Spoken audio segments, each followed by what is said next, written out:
Welcome to the NCAA Baseball Regionals presented by Capital One. A gorgeous Saturday afternoon in the Pacific Northwest. Game 3, an elimination game at the Eugene Regionals. The Oregon Ducks, the Big Ten champs, stunned by Utah Valley last night, taking on the Big West Tournament champions, the Cal Poly Mustangs. A look at our bracket, and later tonight in the winner's bracket, it'll be the WAC Tournament champs, Utah Valley, who stunned the home team Oregon, taking on the Big 12 Tournament champions, the Arizona Wildcats. But first, this elimination game between Oregon and Cal Poly. Along with Wes Clements and our ESPN crew, Roxy Bernstein with you. And Wes, safe to say, an eventful day one here in Eugene. Wow, is all I can say about yesterday. There were many across the country that thought these two teams, Roxy, Poly and the Ducks, would be hooking up later tonight, but not the case. Well, Cal Poly lost the first game of this regional to Arizona yesterday in a tight pitcher's duel, 3-2, as Cal Poly fell behind early, never could catch up, but Cal Poly had enough offense and they had opportunities. They really did, and it's an offense that Cal Poly has that is very dominant, straight up and down the lineup. They left too many men on base yesterday. Their pitching staff, Roxy, only gave up 2 hits and not a hit from the 3rd inning on, and still lost the game. On the other side, the Oregon Ducks last night trailed early and never caught up against Utah Valley. They hit 3 homers, including 2 by Drew Smith, who had 2 home runs all season coming into last night's contest. Well, you had mentioned it on the broadcast. Very rarely you're going to see a number 4 hitter not have a lot of home runs. I guess Drew heard you. He went to right and hit a laser to left. Elimination game for the Oregon Ducks as Drew Smith and Oregon a little short-handed. We'll get into that and much more. Lineups and first pitch next. The Mustangs, the Ducks.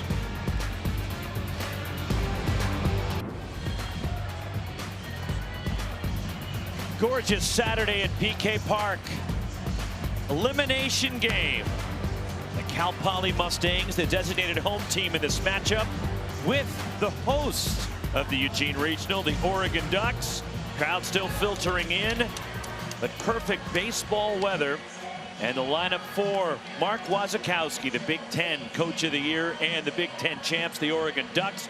Jeffrey Hurd makes the start in left field today in place of Anson Arrows, who draws a 1-game suspension from his ejection for malicious contact on a play at the plate last night, which was extremely controversial if you haven't seen it in the 8th inning of the ball game. And on the mound for Cal Poly, it'll be a left-hander, Josh Volmerding, making the start. 5-5 and a 5.77 ERA. Well, Josh has a 4-pitch mix. Fastball's going to be 90 to 93. He's got to change up a cutter and a curveball, and I think the key for him today is to handle the 1 and 3 hitters of the Ducks, Mason Neville and Jacob Walsh. Between the two, 45 home runs, Roxy.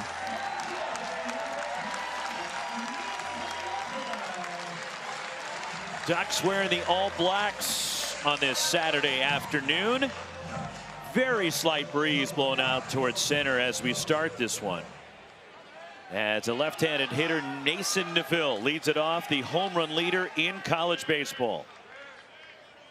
As the windup by the lefty Volmerding, and the first pitch is fouled away, and we're underway. Elimination game, game 3 of the Eugene Regional. Neville 2 for 5, a couple of singles last night for the junior from Vegas. Started his college career at Arkansas, transferring to the Pacific Northwest, hitting .296 with the 26 home runs. And that is a bit high from Volmerding. It's 1-1. Now, Mason yesterday had a couple beautiful at-bats, base hits the other way against left-handed pitching. 1 ball, 1 strike. Mason Neville. And he takes a fastball that's just a bit outside and a bit high. 94 from Volmerding. It's 2-1.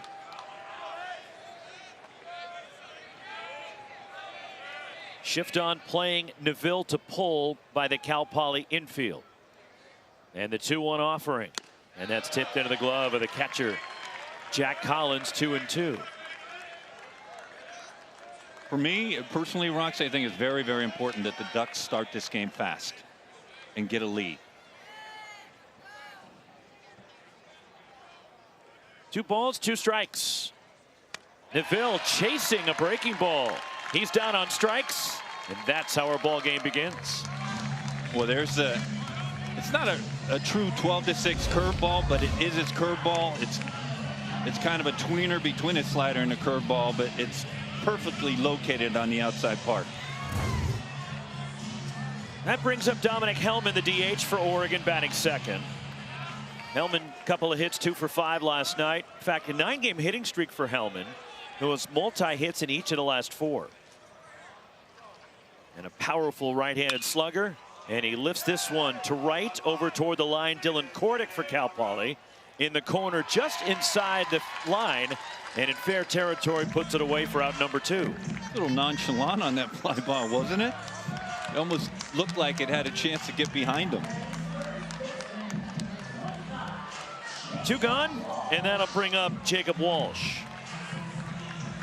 And the all-time home run and RBI leader in Ducks history. Walsh had a hit last night, an RBI single, or a sac fly, I should say, but he had a single and scored a run going 1 for 4. Senior Jacob Walsh. And the pitch. Well, that's a fastball outside. Excuse me, Rob, but the transition from last year to this year for Jacob, we talked to Mark Wasikowski, his head coach. He said it's just amazing how different a hitter he is this year. 1-0 pitch for a strike. Because he will hit the ball the other way. Last year, it was dead pole, but he's opened up the field. He's going gap to gap. Hence, he leads the Ducks in hitting. .335 with 19 homers this year, 59 for his Oregon career. Here comes the 1-1 pitch to Walsh. And he chased one down and away and off speed. 1-2 the count on Walsh. Josh Volmerding making his 17th start. He was shelled in his last outing. It seems like with Volmerding this year, it's been feast or famine.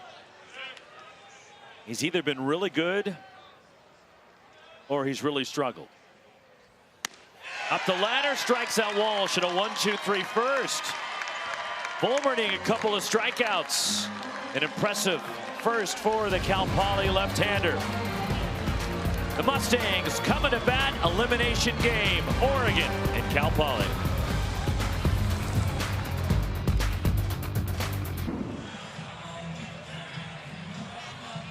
.41 wins for the Cal Poly Mustangs and Larry Lee this season. His lineup this afternoon. And Alejandro Garza, one of the top hitters in the country in terms of toughest to strike out. He's fanned only 15 times, leading the Big West in hits. And a lineup that can hit 1 through 9. And you look at the team batting average for Cal Poly, .318. And they led the Big West Conference in hitting and hits. This is a lineup the Mustangs have up and down the lineup. There's no free passes whatsoever. Grayson Grinsell makes the start. 9-3 for the first team all Big Ten performer. A 2.62 ERA and a whip of under 1 for the junior from Reno. Well, for a Ducks pitching staff that led the Big Ten in ERA, he has been the stalwart. He's been sensational. You mentioned all Big Ten selection. Zach Daudet leads it off for Cal Poly. Went 0 for 5, struck out twice against Arizona, and he takes ball 1 outside from Grinsell. Today, modest 5-game hitting streak snapped yesterday for the first team all Big West performer for the Mustangs. In the air, plenty of room in center for Mason Neville. Camps under it, puts it away, out number 1. And there were many Rocks that thought that maybe Grinsell would start yesterday, but you talked to Mark Wasikowski on why he didn't. And he wanted to keep him on full rest. He pitched last Saturday at the Big Ten tournament. Didn't fare all that well. It may have been one of his poorer outings, if not his roughest outing of the year. Against Nebraska last Saturday in Omaha, as the first pitch grounded a third. Up with it, Carter Garate at third. And he throws out Ryan Fenn as Grinsell takes care of Fenn on one pitch. 3 pitches, 2 outs for Grinsell, 2 away in the Cal Poly first.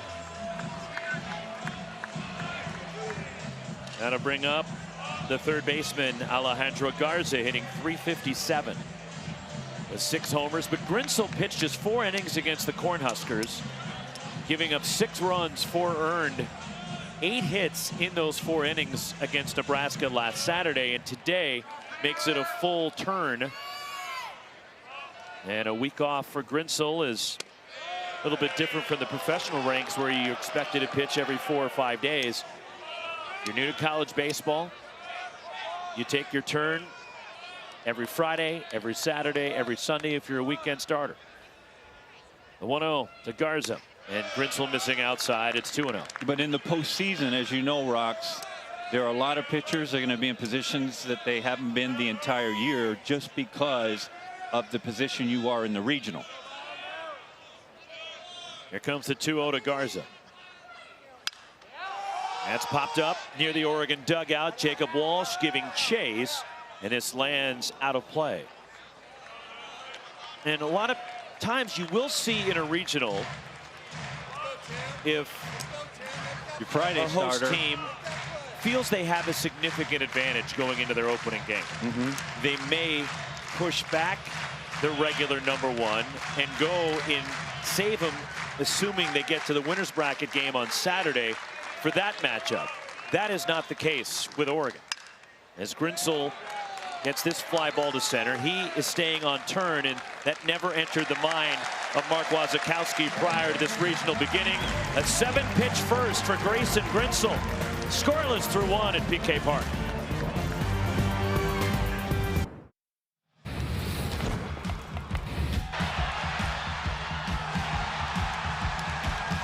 This was the play last night that was in controversy in the bottom of the 8th. Initially ruled Anson Arrows safe at home plate. After a lengthy review of this play that was sent back to the replay operations center, they overturned the call and they ruled there was contact was malicious, resulting in an out and an ejection of number 77.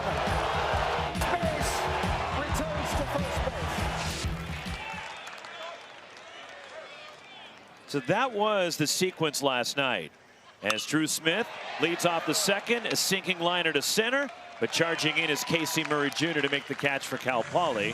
1 pitch takes care of Smith, who homered twice last night.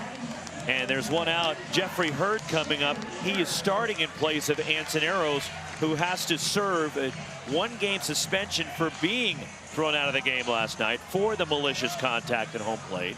In fact, Arrows is not allowed in the ballpark.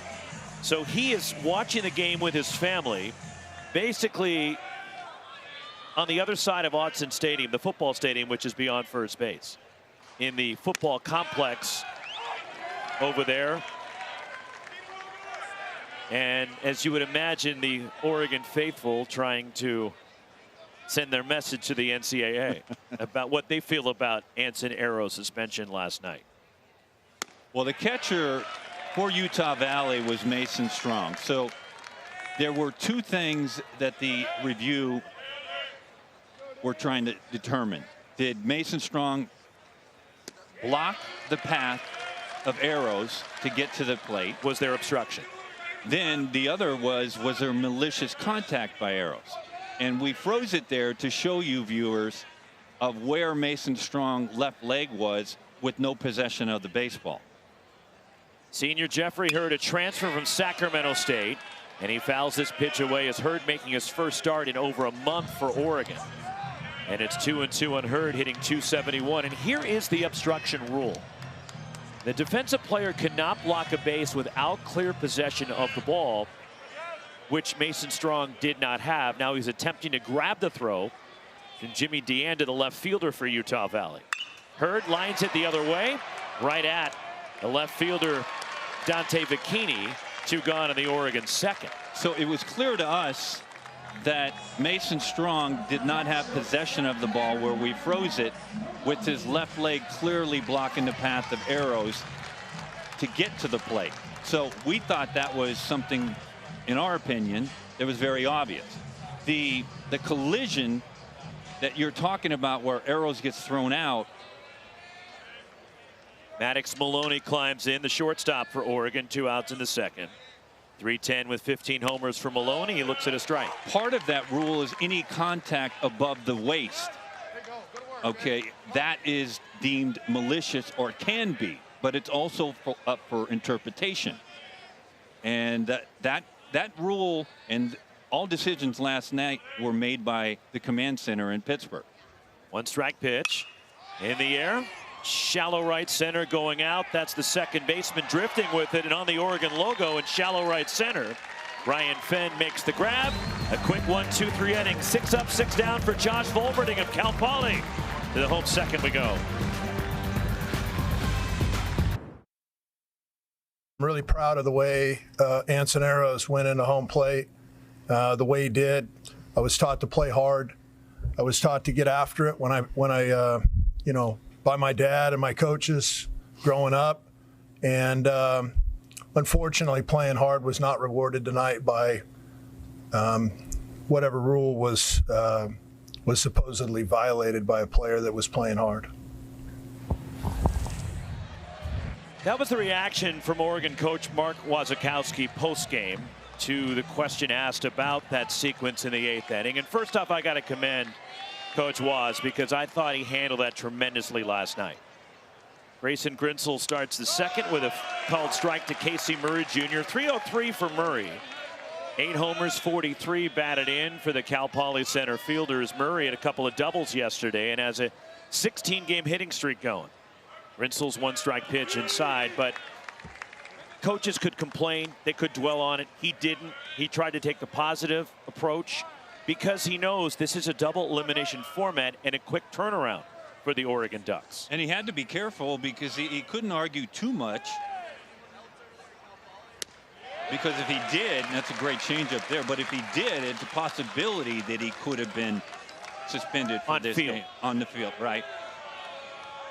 He was not thrown out of the game. Only Arrows was because of the deemed malicious contact and a mandatory 1-game suspension. A liner to center, and Murray with a sharp single extends the hitting streak as Casey Murray Jr. now has hit safely for Cal Poly in 17 in a row. And the first base runner for either side of the ball game, a leadoff single to start the last of the second. And that'll bring up Nate Castellón, the shortstop for the Mustangs. And Nate Castellón, what a story. A freshman starting shortstop, hitting over 360 for Larry Lee's club in his first year playing collegiate baseball is in a regional. Runner at first, Grayson Grinsell. And the pitch, and that is a changeup for a strike. And look, you managed in the minors. You've been around the game for a long time. You played for a legendary coach collegiately at Arizona, and Jerry Kindle. It is a quick, tough turnaround for Oregon. Is there a secret? Is there a key to not dwelling on what happened last night, to focus and turn the page? Bunted toward third, stumbling and coming up with it, and on the move making the play is Carter Garate, who lost his footing momentarily, then throws out Nate Castellón. At first is sacrifice, which Cal Poly does frequently. And Murray goes to second. There's 1 out. I think the best thing that could happen if you're Oregon was to get back on the baseball field as soon as possible, Roxy, so they didn't have to wait another 4, 5, 6 hours to get back on the field. This is the best case scenario is you get back out here, you start to sweat, you get into a competition, and I think that's the best thing that could possibly have happened for the Ducks after last night's loss. 2 outs, Casey Murray Jr. at second after the sacrifice. And the batter is the DH Cam Hoyland, who homered for Cal Poly yesterday. Has hit 5 this year, batting .336. And the bunt is a part of the Mustangs offense. They led the Big West in sacrifice bunts. Grinsell's 1 strike pitch outside. But if you follow along with Larry Lee in his 23rd year, one of the best that college baseball has ever had, he's trying to get an early lead in this game. Get a runner in scoring position, get a point on the board. in the air. Playable in right center. Mason Neville lines it up for Oregon. The center fielder makes the catch. Tagging and bluffing is Murray. He'll stay at second base. A strong throw by Neville. And there's 2 outs. Murray still at second. And the right fielder, Dylan Kordick, the 7-hitter, coming up for the Mustangs with 2 outs. Kordick, 267. 5 homers for Larry Lee. Long-time head coach of the Cal Poly Mustangs. Last regional 2014, we were actually there. They hosted it at Baggett Stadium in San Luis Obispo. And at a portion of that year, they were ranked the #1 team in the country. Grayson Grinsell. Here's the pitch. And that ball is lifted out toward deep right center. Going back is Neville. He's onto the track. He leaps it. It's gone. Just to the right of dead center. 7th of the year for Dylan Kordick. And it's Cal Poly on the board, 2-0.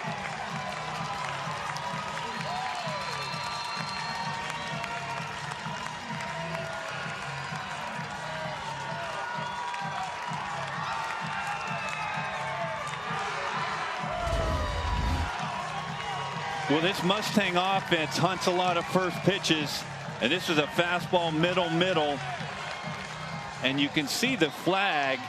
It's blowing out to dead central. And just like that, Kordick puts the Mustangs up 2-0.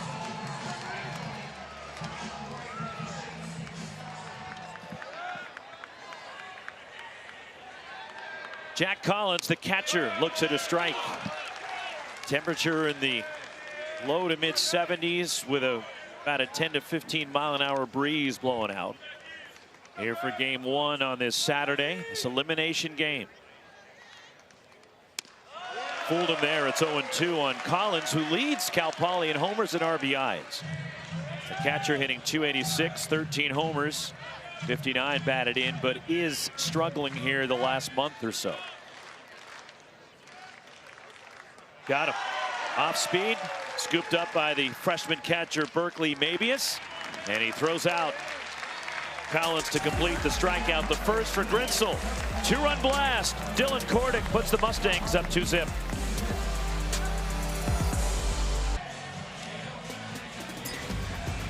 ESPN is the home for the NCAA College Baseball Regionals for round-the-clock multi-game coverage. Scan the QR code. ESPN Plus subscribers can get access to expanded coverage with Squeeze Play. Chris Budd, Chris Berg, Mike Rooney in studio right now. 2-0 Cal Poly as we've gone to the third of this elimination game, and Oregon, one of 4 #1 seeds to lose at home yesterday, including Oregon State right up the road to the St. Mary's Gales, the WCC tournament champions. And the Chore is trying to bounce back against tough opponent today for Oregon, and Cal Poly is a called strike to Berkeley Mabius, the freshman catcher. And of course, Eric Valenzuela, the head coach at St. Mary's, and you actually saw the tournament. They had to win the conference tournament to get in. WCC, a 1-bid league, is Mabius behind in the count 0-2. 255, a couple of homers for the highly touted freshman catcher from Henderson, just outside of Vegas, where the West Coast Conference Tournament Championship was held. Las Vegas Ballpark. 0-2 on Mabius. Josh Volberding's pitch is fouled away as Mabius splitting time with Chase Magers behind the plate. But Mabius did not play last night. The freshman made 1 start at the Big Ten tournament in Oregon's loss where they were eliminated by Nebraska. It's on the Big Ten all-freshman team this year. One of the top catching prospects coming out of high school baseball last year. And he wasn't drafted because he told teams, I'm going to college. Don't pick me unless you offer me an absolute boatload of money. And teams offered him a lot of money, telling him, all right, we'll take you if you take this deal. But he was dead set on going to play college baseball. Liner to left center. Sinking, but Casey Murray Jr. a good break on it coming in for out number 1. One thing interesting about Casey Murray Jr. out in center field, he plays shallower than most do. And he's able to run down these mid-range fly balls and line drives. One out. Here is the second baseman, Ryan Cooney, hitting .331 for Oregon. Cooney with 5 homers. First team all Big Ten this year. 2-0 Cal Poly. And Volmerding has retired the first 7 Ducks to start his day. And that is a called strike. He's gone first pitch strike to 7 of the first 8 Ducks hitters. Very, very important. Cooney's younger brother. I take it back. 1 strike pitch, and Cooney in the air, right center field toward the alleyway. This is trouble for Cal Poly, and it skips over the wall. And a rule book double for Ryan Cooney. And the first base runner for Oregon. That's Cooney. A 1-out double to right center, is 12th double of the season. Well, it's an off-speed pitch from Volmerding, and Cooney doesn't try to pull it, finds the right center gap, puts the Ducks with a runner at second scoring position with just 1 out. But 16 teams will go home today, Roxy. Season will be over today. And one of these 2 teams will be done after this ball game. The 9-hitter Carter Garate, the third baseman, hitting .270. As Garate is 118th consecutive start for the Ducks. 0 for 3 with a run, drew a walk last night. And Garate had a good postseason for Oregon last year. He was the MVP of the regional in Santa Barbara, hosted by UCSB, that Oregon won and went on to the Supers last year at Texas A&M. Garate takes outside. 2-0 the count on Garate. He went 5 for 10 in that Santa Barbara regional with a home run. And Garate in the final game of the regular season at Iowa hit 2 home runs against the Hawkeyes in a game Oregon needed to win the Big Ten championship. They had to sweep the Hawkeyes, and they did it in Iowa City. 3-0 on Garate. Yeah, they ended up co-champions of the Big Ten with UCLA, but they needed some help from Northwestern. They had to handle their own business. Sweep Iowa, and Northwestern had to win at least 1 game against the Bruins, and that's how it played out. 3-0 on Garate. Neville waiting on deck for Oregon, the top of the order. And that is a strike to the outer half of the plate from Josh Volmerding. 3-1 on Garate.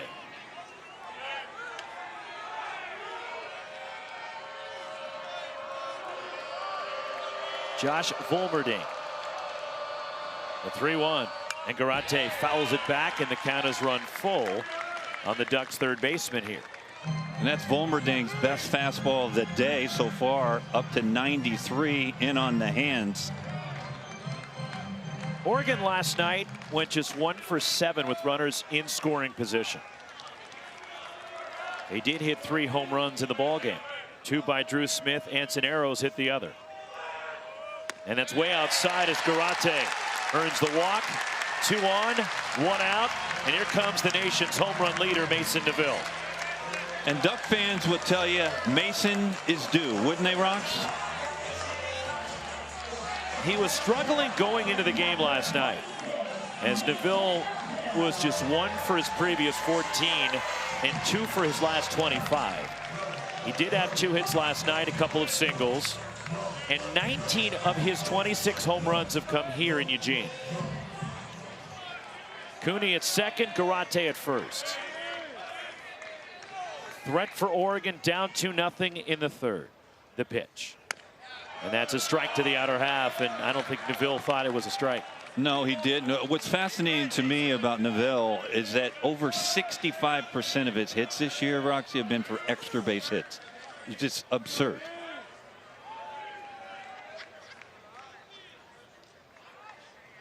One strike pitch. And that's another strike to Neville, something soft away. And I know a lot of people will point at that play in the 8th inning last night. Yes. A lot. Did it affect the game? It did. But that's not the reason Oregon lost last night. Oregon could not get the clutch hit when they needed it last night. That's something that was frustrating for the Ducks. As Oregon had chances, they stranded 8 runners last night. They had 10 hits, but couldn't get the big hit with a runner in scoring position when they needed it. And the Wolverines of Utah Valley did take advantage of their opportunities. And they didn't have as many opportunities as Oregon did last night. Reaching for it, looped into right center. Hangs up there for Casey Murray Jr. makes the catch. Tagging going to third is the runner from second base, and Cooney will get there as the throw is cut. Staying at first is Carter Garate. Runners at the corners, 2 outs for the DH Dominic Hellman.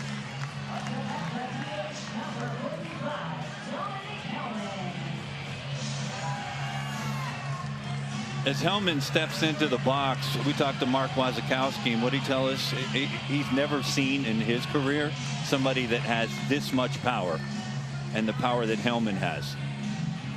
Dominic Hellman is a large dude. 6'6", 250, the junior from Mill Creek, Washington. Third team all Big Ten. Runners at the corners, 2 down, 2-0 Mustangs. Hellman takes inside. Rumor is that Dominic hit a ball close to the light tower in left center, right? Isn't that what Waz told us just 2 days ago?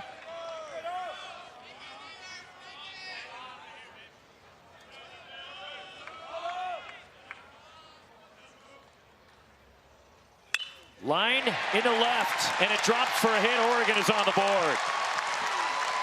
Ryan Cooney comes in, stopping at second is Garate, and a 2-out RBI single. Dominic Hellman now with a 10-game hitting streak, and it's 2-1 Cal Poly.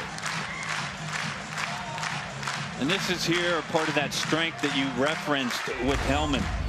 It's a fastball that got in a little bit on Hellman, but he's able to fight it off and line it to left field to get the Ducks on the board.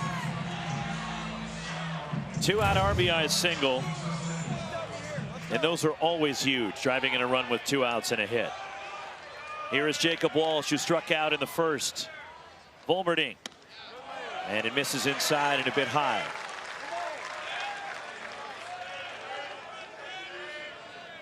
Good response by Oregon after Cal Poly got the 2-run blast off the bat of Dylan Kordick. The Ducks getting a run, threatening for more. The 1-0. That's in there to Walsh, and a called strike. 1-1 on Jacob Walsh.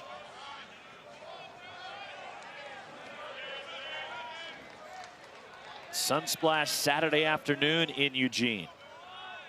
Elimination game. Way outside to Walsh. It's 2-1.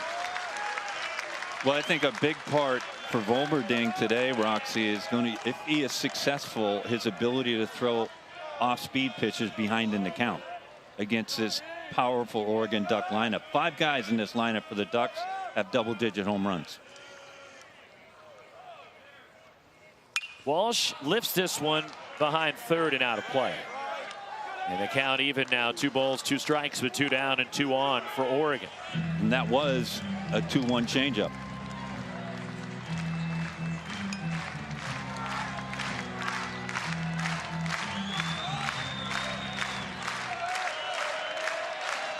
Two and 2. Josh Volmerding spins, but no throw to second base. And you know what I think of these turnaround inside moves? This is when a pitcher is not real comfortable, wants to get a little bit more air in him and just regroup.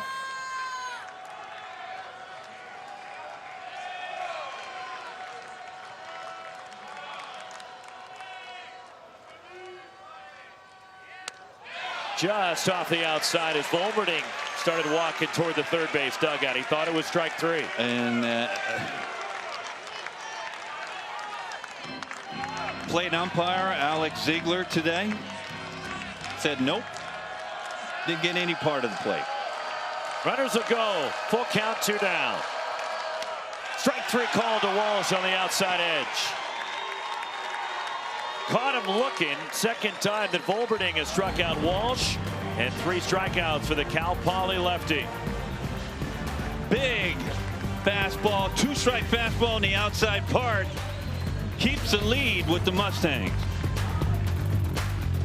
Fire it up. The all-new Dragon Flame Grilled Whopper is here at BK. Bold, juicy, flame grilled, and ready for adventure.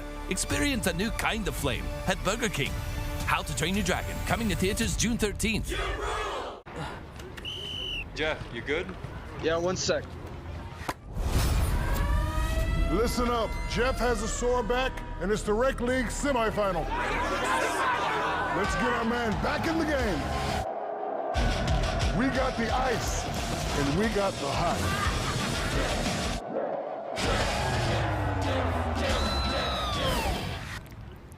Ice works fast, heat makes it last. Icy Hot, you're so back. Would you rather spend your summer like this? Hey, Jim, how's your back? Oh, you know. I hear ya. Or like this? What's happening? Welcome. Allow me to adjust your gravity. No, I'm fine. Gravity on. On June 20th, kick off your summer with Elio. Elio? Elio. You're more puny than I expected. I could say the same about you. These are the lava tunnels. And I am not fireproof. Just get in my mouth. Actually kind of comfy in here. Disney and Pixar's Elio, rated PG, June 20th. The UFL is the spring football league. More of what you love. The atmosphere, the intensity. Must see for every football fan. The United Football League. All season long on ESPN, ABC, and ESPN+. Cal Poly Mustangs, Larry Lee's club, 41-18, went 23-7, finishing second in the Big West to UC Irvine. They won the Big West Tournament Championship. In fact, had to come back through the losers bracket, so they have experience in doing that. And they had to beat UC Irvine twice to win the Big West Championship in the tournament after starting the season 1-5. And UC Irvine was the regular season champion of the Big West. Ben Orloff has he built a program there, huh? Dante Vicchini, 9-1-2 for the Mustangs in the third. And that's way inside from Grayson Grinsell, 1-1 the count, and Vicchini hitting .315. I think what's interesting about Larry Lee's Mustangs club is that they were the darlings of the RPI midway through the season this year. And if you're not familiar with the RPI, it's a ratings percentage index, and it's a very key 3 letters that most head coaches don't like. It's on the a West Coast. valuable metric tool for the committee. Well, the coaches out west don't like it. Let's put it that way. Line to right by Vicchini, and that will skip into the corner. Dug out by Drew Smith, and Vicchini on his way to second. And a leadoff double for the Mustangs here in the home half of the third, as Vicchini is hit now in 11 of the last 12 games after 2 hits against Arizona yesterday.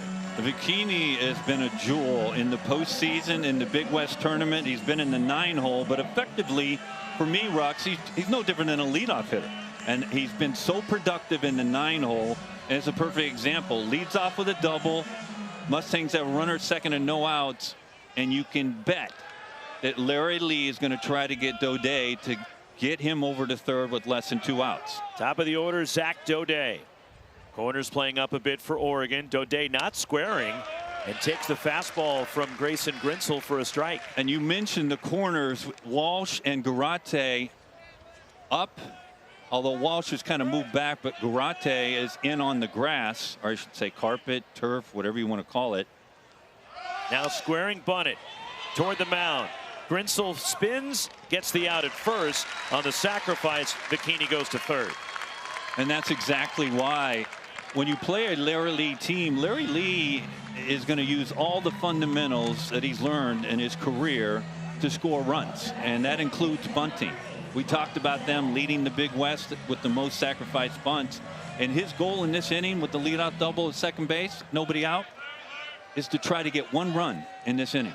Corners playing up for Ryan Fenn. Middle of the diamond is back for the Ducks. Fenn, a ground out of the first, and he hits this pitch in the air, right center field.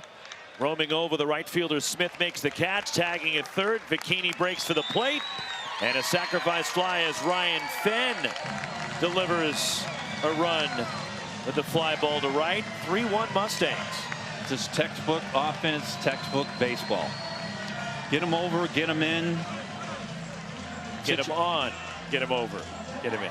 Well, you got to get him on. But get him over. And get him situational hitting, I mean, to perfection. Here is Alejandro Garza, fly out of the first. Brinsel with a changeup for strike one. Is Cal Poly, like Oregon in their game last night, struggled yesterday against Arizona with runners in scoring position. The Mustangs went just 1 for 10. They had chances against Owen Kremkowski in the Arizona bullpen, but could not deliver. What's the beauty of the game? I said it a few times. I believe it's the best game in the world. You win a game if you're the Arizona Wildcats without getting a hit for the last 6 innings. Because they didn't bat in the ninth. Because they didn't bat in the ninth. They only had 2 hits, did the Arizona Wildcats. Spillane hits the triple for a run in the second inning, and then Greifvogel leads the yard for a 2-run home run, and that's the last they heard of the Arizona Wildcats offense, and they won the game. And the pitching made it stand up. 0-2 on Garza. Brinsel. And it just missed inside. And of course today Cal Poly is the home team. As they try and alternate and make it even as far as being home and visitor, and since Cal Poly was the visiting team in their game yesterday and Oregon was the home team, Cal Poly gets the advantage of being the designated home team in this game, even though it's being played here in Eugene at PK Park. 2-2 on Garza, 2 away. Although the Ducks are occupying their home first base dugout. Fouled off by Garza, who is one of the toughest hitters in the country to strike out. It is in an era to where I think we could say fairly that the strikeouts are not as big a deal as they used to be. 15 punch-outs for the entire year for Garza. Amazing. Weak grounder, charging in at second. Ryan Cooney, bare hands, throws out Garza at first base. A run for Cal Poly as Dante Bikini doubles, then scores on a sac fly by Ryan Fenn. It's 3-1 Mustangs to the 4th. The new How to Train Your Dragon menu is now at BK. Get it before it disappears. Oh, toothless. Bold, tasty, and dangerously delicious. How to Train Your Dragon. Coming to theaters June 13th.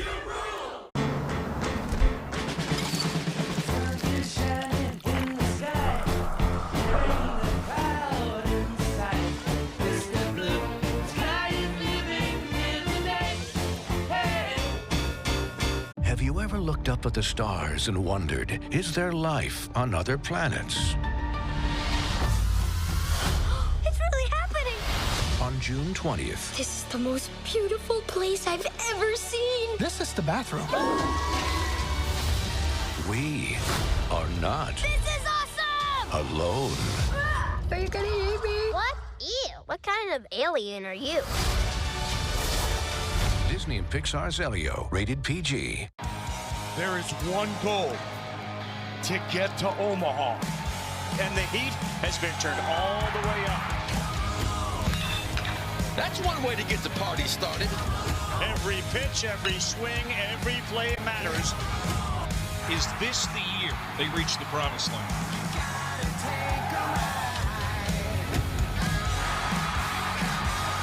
Regionals continue through Monday on the networks of ESPN. Welcome everyone to Omaha, Nebraska, home of the College World Series. 'Cause here I come, I wear it all on my sleeve, so everything you see shows you where I'm from. Bolts back and makes the catch! Somehow hung on! Back-to-back jacks! More, can you believe it?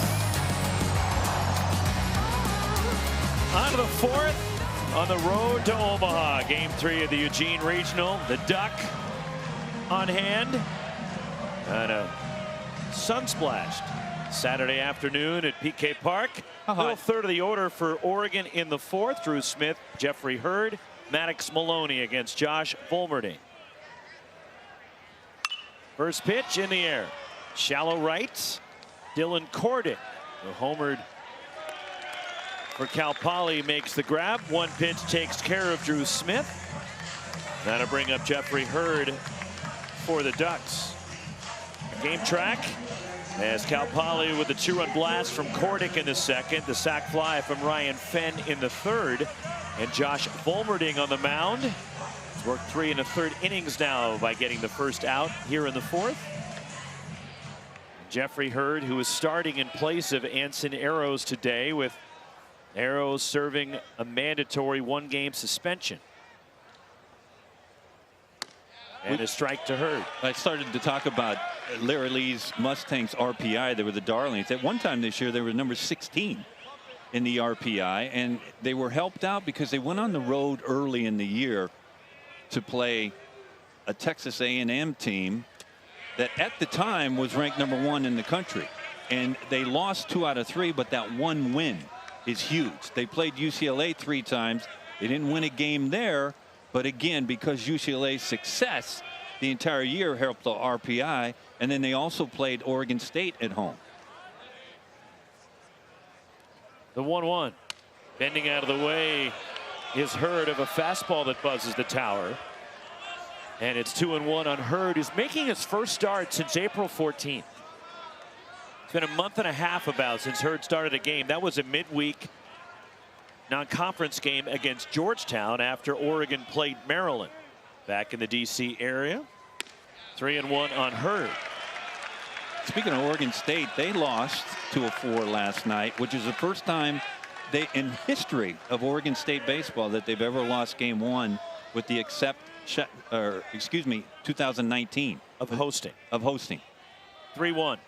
Hurd fights it off and a full count as they're playing TCU up the road in Corvallis right now in an elimination game after TCU was beaten by USC yesterday as the first NCAA tournament win in about 10 years for the Trojans, who, like Oregon, their first season in the Big Ten this year. Still weird.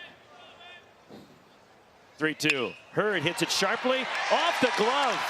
May have kicked off the leg of the lunging second baseman Fenn.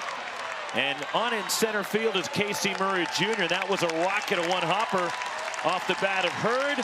And that'll be a single, in Oregon as a base runner here with 1 out in the 4th.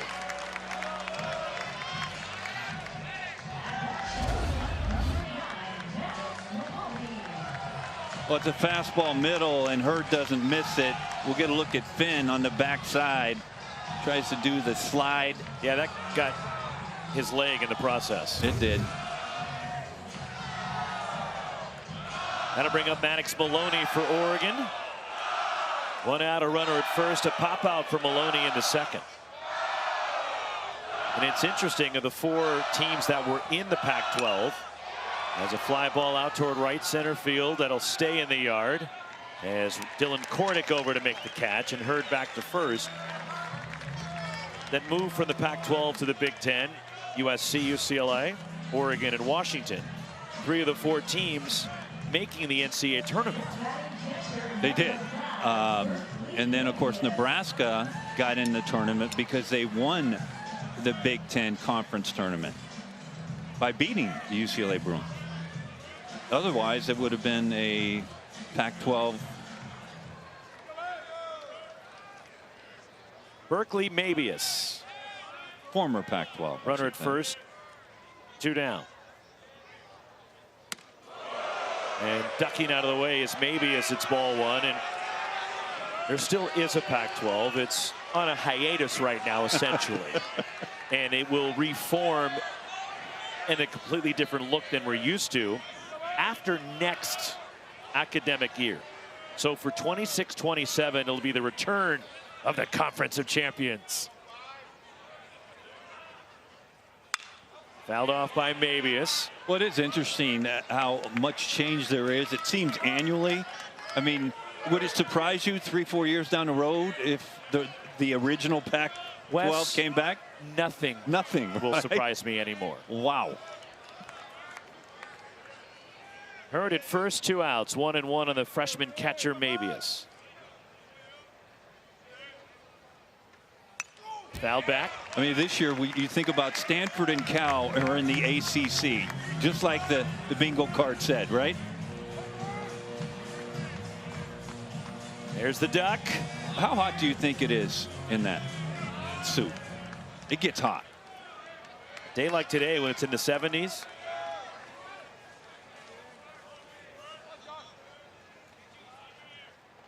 Volmerding, the 1-2, and Mabius takes it just high. 2 balls, 2 strikes, but let's face it, when you're going to the Big Ten, and as a conference, it's not as strong as the Pac-12 was in baseball. These are still really good teams, Oregon, UCLA, and USC. But let's face it, they took advantage of some lesser competition this year. I mean, there's no question.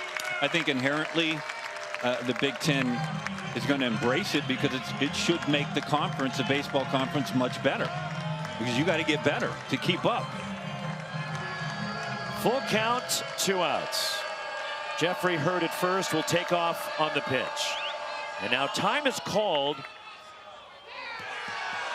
And we have a pitch clock violation, I believe, on the batter Mabius. The third base umpire, Scott Latender, coming in and signaling out at the plate.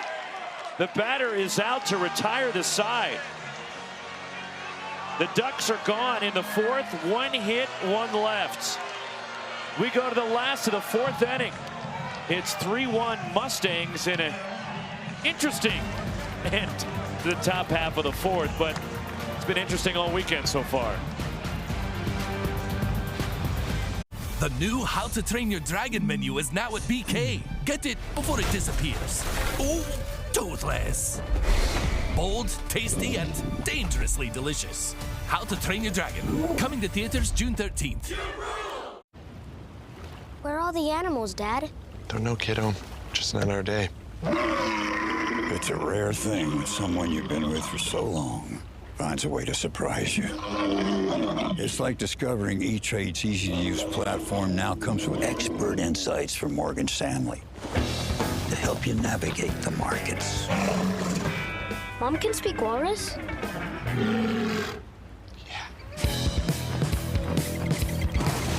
Would you rather spend your summer like this? Hey, Jim, how's your back? Oh, you know. I hear ya. Or like this? What's happening? Welcome. Allow me to adjust your gravity. I'm fine. Gravity on. On June 20th, kick off your summer with Elio. Elio. You're more puny than I expected. I could say the same about you. These are the lava tunnels.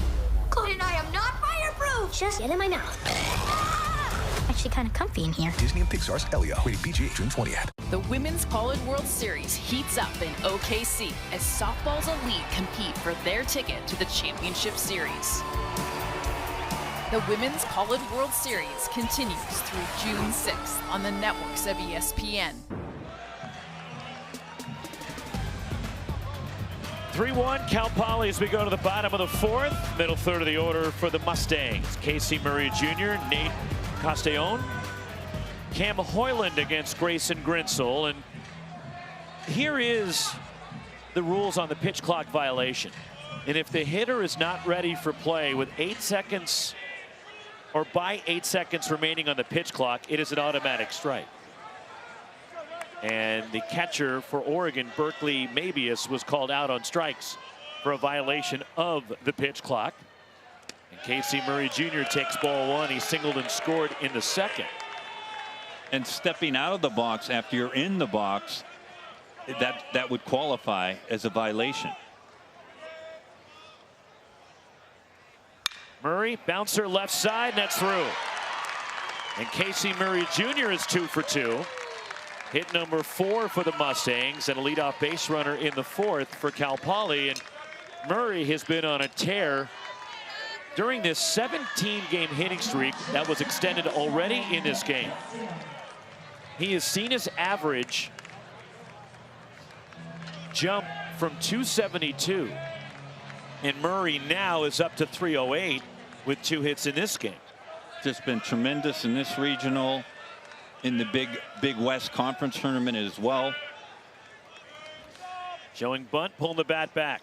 Nate Castellón. Hits it in the air to left, going back toward left center as Jeffrey Hurd, reaching the warning track, makes the catch. And Murray retreats to first base. One gone here in the last of the fourth inning. The NCAA Baseball Regionals coverage for all 16 sites continues tonight, tomorrow, and into Monday on ESPN Plus and the ESPN app. For more information, visit ncaa.com. Your home for all 90 NCAA championships. One out, Murray at first base. Here is Cam Hoyland, a DH for Cal Poly. 3 runs, 4 hits for the Mustangs. A run on 3 hits for the Ducks. Grinsell will move to first.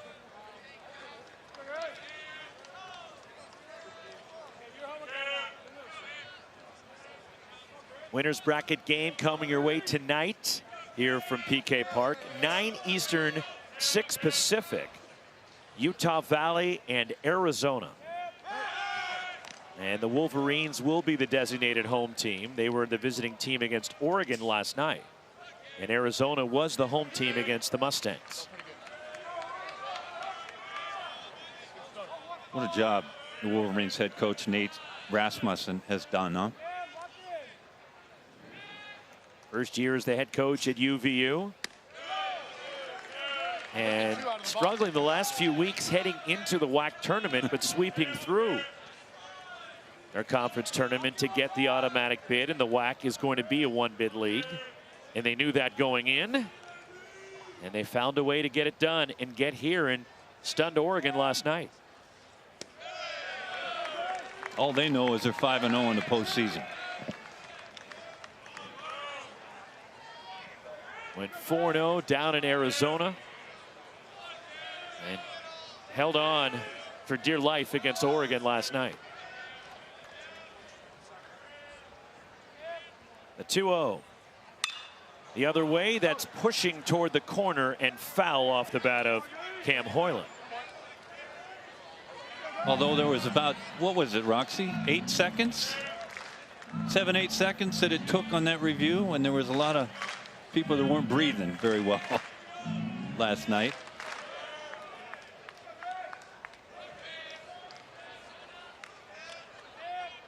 The 2-1 is actually a move to first.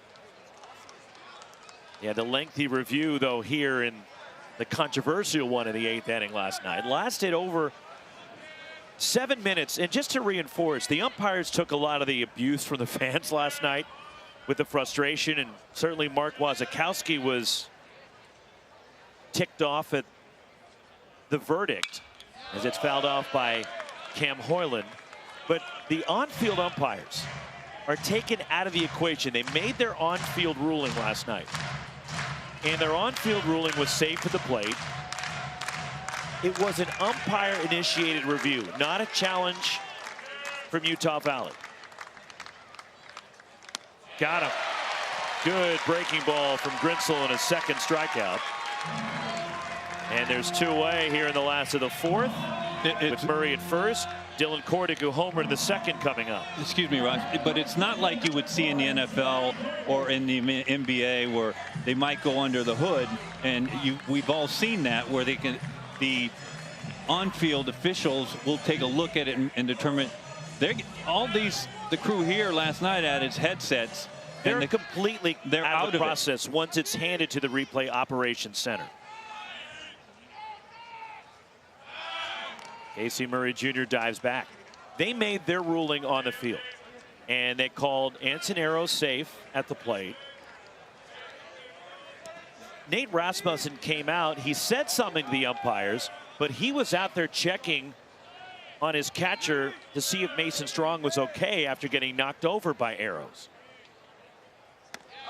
And what was interesting, Roxy, is during that conversation, then when Nate went out, then the umpires got together, and then they talked for 2 or 3 minutes, but then Wasikowski Mark came out quickly after Nate Rasmussen did. And Mark brought up obstruction by the catcher on that play. Called strike. Now, what could have been ruled, it was not, because they deemed it no obstruction and malicious contact from Ancinero. What they could have ruled was obstruction and malicious contact. They could have taken that path if they wanted to. And look, just watching the play unfold from up here, I understand the malicious contact because of the way the rule is written. But I also believe... Which is any contact above the waist. But I do believe the way I saw the play unfold that there should have been obstruction called as well. You can call both in that scenario. We were informed. Right, and in that circumstance, if they called interference by Strong, getting in the path, obstruction of Arrows, what would have happened at that time, it would have been 6-5, still 1 out. Arrows is out of the game. Popped up into center. Coming in, Mason Neville will make the catch in the middle of the Oregon logo. And the side is retired. A leadoff single is stranded. 3-1 Cal Poly as we go to the 5th in Eugene. Larry Lee, the head coach of the Mustangs, will join us next. Fire it up. The all-new Dragon Flame Grilled Whopper is here at BK. Bold, juicy, flame grilled, and ready for adventure. Experience a new kind of flame at Burger King. How to Train Your Dragon, coming to theaters June 13th. Have you ever looked up at the stars and wondered, is there life on other planets? It's really happening! On June 20th, This is the most beautiful place I've ever seen. This is the bathroom. we are not This is awesome! alone. Are you gonna eat me? What? Ew. What kind of alien are you? Disney and Pixar's Elio, rated PG. The Women's College World Series heats up in OKC as softball's elite compete for their ticket to the championship series. The Women's College World Series continues through June 6th on the networks of ESPN. Cal Poly in this elimination game, a 3-1 lead on Oregon as we go to the 5th in Eugene, along with Wes Clements and our ESPN crew. Roxy Bernstein, we're joined by the longtime head coach of the Cal Poly Mustangs, and Larry Lee from his dugout. And Larry, this team got some experience in situations like this last week, going through the Big West tournament. How much can you draw on what this team did last weekend and help you through what you're trying to do here in Eugene? Well, I think we checked every box last weekend. So, I mean, there was a number of different things that we were able to go through and accomplish. So they've been here before, and they know how to compete. Well, Larry, take us through your offensive mind. You're known as one of the best offensive minds in college baseball, and you have in your 23 years at Cal Poly. But take us through your mindset. You seem to use every fundamental part of how to score runs. Yeah, it's just about managing a game. So we're trying to play for a run an inning. You know how tight these games are, and if possible, you have 9 guys in your lineup that can do a variety of things. It makes it a little bit easier to run an offense. Larry, as always, thanks for your time. Appreciate it. Thanks, guys. One of the best. Back in the postseason for the first time in 11 years, the Cal Poly Mustangs. Ryan Cooney with a double, scored Oregon's run in the 3rd, and he blisters that one. It's speared at 3rd by Alejandro Garza. That seemed ticketed for the left field corner, and 2 bases for Cooney. What do they call that corner, Rox? The hot corner. The hot corner, and this is why. This is a ball hit right on the button. Garate says, I'll take that.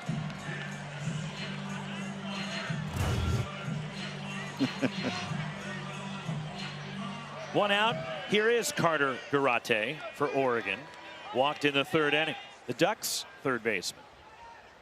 Josh Fulmerding, the pitch, and a called strike. And of course, Larry Lee's son, Brooks Lee, played at Cal Poly for Dad. Was a 1st-round draft pick, and with the Minnesota Twins. Comes the 1-strike pitch, and check swing. It's down and away. He went around on appeal, says Scott Latender at 3rd. And the crowd not agreeing. 0-2 on Garate. And when Brooks Lee made his major league debut last season with Minnesota, it was an interesting trip for Larry and his wife to be able to get to Minneapolis to see Brooks play, as with the AAA club for the Twins just across town in St. Paul, on the other, 15, 20 minutes away from Minneapolis. He was called up earlier that day for a night game, and the Lees had no chance to get there in time. Fouled away by Garate. So they were trying to get there for their game the next day. And they were flying from San Luis Obispo through Los Angeles to Minneapolis, St. Paul. And their plane left San Luis Obispo about an hour late. They missed their connection at LAX. Bounding ball right side. The first baseman, Zach Daudet, up with it, race to the bag, out! On a close play is Garate. And Oregon may challenge this one, and Mark Wasikowski immediately makes the headset motion.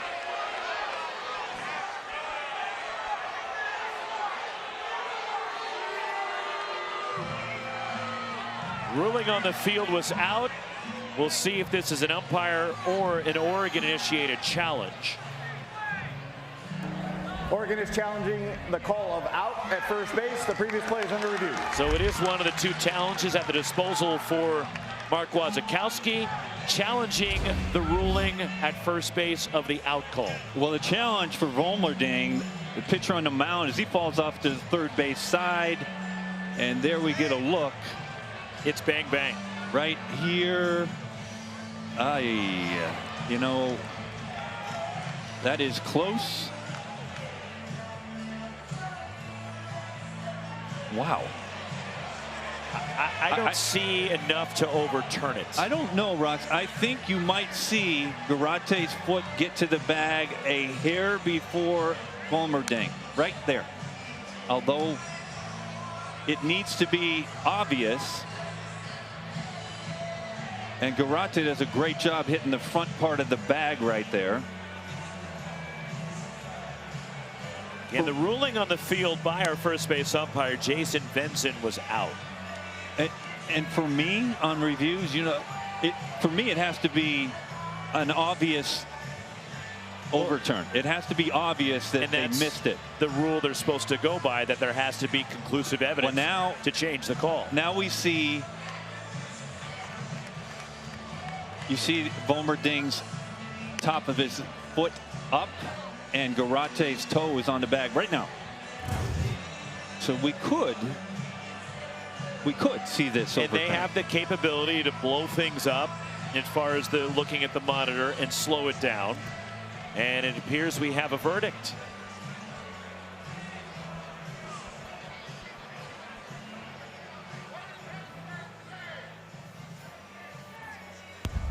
After review, the call is overturned to safe. Oregon retains their challenge. They have two challenges remaining. Call is overturned. Infield hit for Garate. The Ducks have a one-out base runner. And a shout out to our camera crew. Just amazing shots that we're able to get here. Here comes Mason DeVille now. 0 for 2 with a strikeout and a flyout.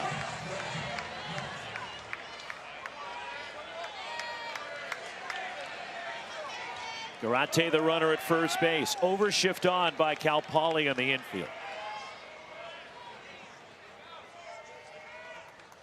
And DeVille takes ball one. Just to complete the story with Larry Lee and his wife, they land in LA, have to change terminals, sprinting from Terminal 3 to Terminal 7. They missed their connection by about 20 minutes, had to sleep at LAX that night before flying to Minneapolis the next day, and made it in time as DeVille lifts this one in the air to right, but hooking. And it's a foul ball as they move the Twins game up in the day because of impending weather. They got there to see Brooks Lee's third at bat of his second major league game. Trials and tribulations of being a parent. 1-1 the count. Garate at first, the pitch. And that's high to DeVille.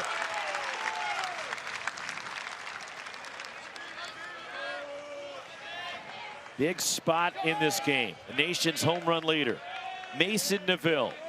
2-run lead for Cal Poly.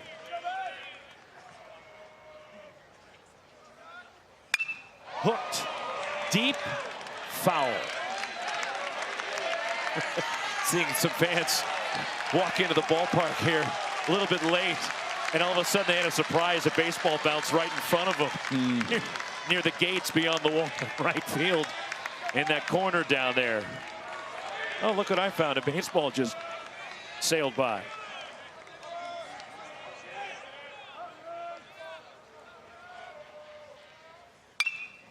Got under this one. Shallow center. Twisting and turning, fighting the wind, and tumbling over and making the catch. That is the shortstop for Cal Poly, Nate Castellón, who makes the grab right in the center of the O. And back to first base goes Garate. There's 2 outs. Well, we mentioned how shallow Casey Murray Jr. normally plays, but he can't do that when Neville is up, and the freshman makes an outstanding play here for out number 2. 2 outs, Garate at first. Dominic Hellman's driven in the only run for the Ducks so far. A 2-out RBI single in the 3rd. 1 for 2. Volmerding the pitch, and that's top foul off to the left.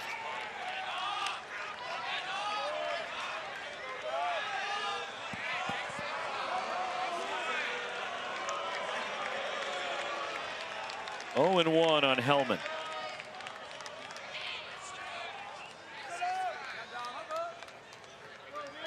Short lead for Garate.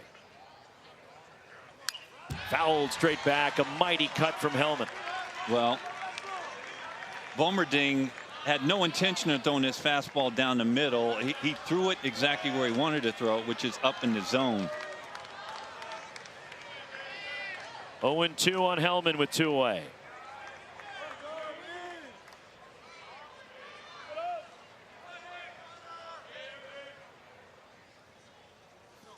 Bounces, gets away for the catcher, Jack Collins, taking a turn and going back to second base. A wild pitch advancing Carter Garate for the Ducks.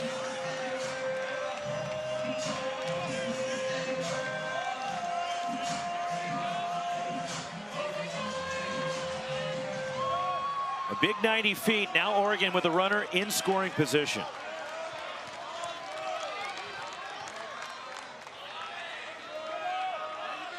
One and 2 with 2 down. Volmerding up over 70 pitches. Hellman skies it, and this will get out of play behind the plate. You don't get the impression that Hellman's trying to hit the ball the other way, do you?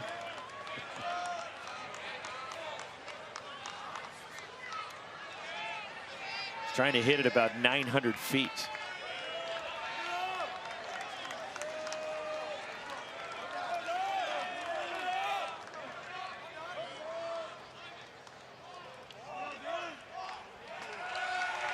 And now a balk is called. Josh Volmerding balks Garate to third.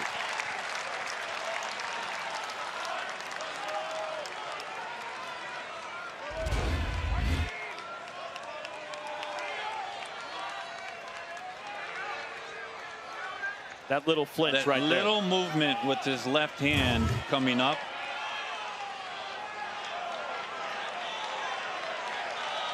Carter Garate dancing off third base, flirted with trying to steal home. Grounded foul by Hellman. Infield hit Garate, and the call that was overturned, and with 2 outs, took second on the wild pitch, was blocked to third. Still 1 and 2 on Dominic Hellman. And stepping off was Volmerding. Garate's done what he wanted to do, which was get the attention of Volmerding. And now time is called. And this is and the pitching coach for Cal Poly, Seth Moyer, headed toward the hill as clearly Volmerding is distracted with Carter Garate. It's a great trip, a tremendous trip, because that runner at third right now means nothing. What matters is this hitter in Hellman, this next pitch. Garate could run halfway down that line, and that's exactly what they're going out there to tell him. Listen, pay no attention to the dude behind you. Pay attention to this guy at the dish right now, and that's the only thing that matters. Yes, Garate could walk halfway down the line, 45 feet. A ball gets in the dirt. Does he have a better chance to score? Yes, but in this situation, it was obvious to Cal Poly that Volmerding was being bothered with Garate behind him. And this is a great trip, in my opinion. As the plate umpire, Alex Ziegler at the plate, or at the mound, breaks up the meeting after a long visit from Seth Moyer, the pitching coach for Cal Poly. 1-2, 2 down. Garate at third, 3-1 Cal Poly. Bounding ball and foul at the third baseline as Hellman spoiling some pitches and elevating the pitch count of Josh Volmerding.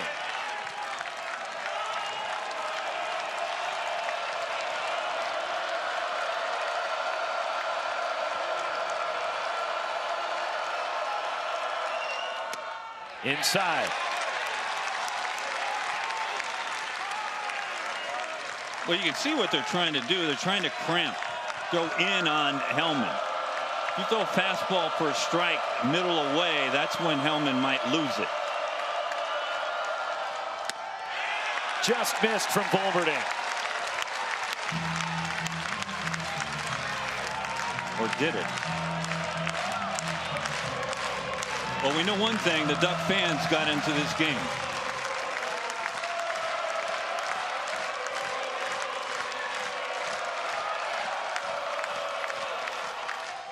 Swing and a drive.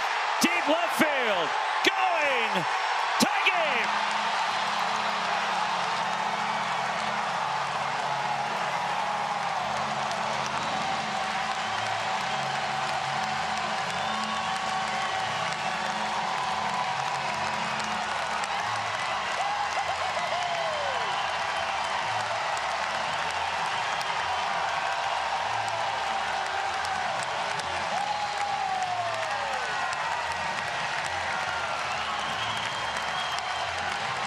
What an at-bat from Dominic Hellman.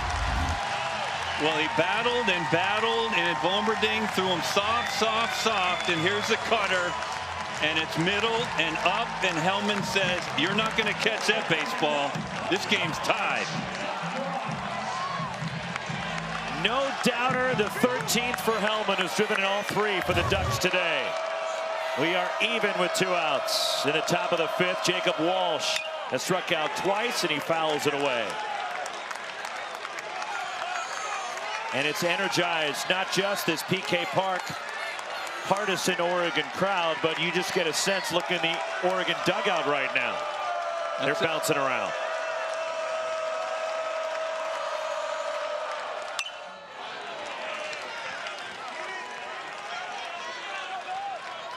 It's just a great game.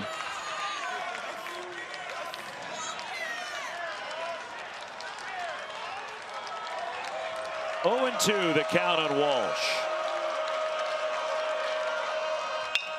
On the ground to second, scooped up. Ryan Finn, short throw to first, side retired, but Oregon has tied the game. Dominic Hellman gets into one. His head coach, the Big Ten Coach of the Year, Mark Wasikowski, joins us next. The new How to Train Your Dragon menu is now at BK. Get it before it disappears. Ooh, toothless. Bold, tasty, and dangerously delicious. How to Train Your Dragon. Coming to theaters June 13th. Would you rather spend your summer like this? Hey, Jim, how's your back? Oh, you know. I hear ya. Or like this? What's happening? Welcome. Allow me to adjust your gravity. No, I'm fine. Gravity on. On June 20th, kick off your summer with Elio. Elio. You're more puny than I expected. I could say the same about you. These are the lava tunnels. Cody and I am not fireproof. Just get in my mouth. Actually kind of comfy in here. Disney and Pixar's Elio, rated PG, June 20th. The Women's College World Series heats up in OKC as softball's elite compete for their ticket to the championship series. The Women's College World Series continues through June 6th on the networks of ESPN.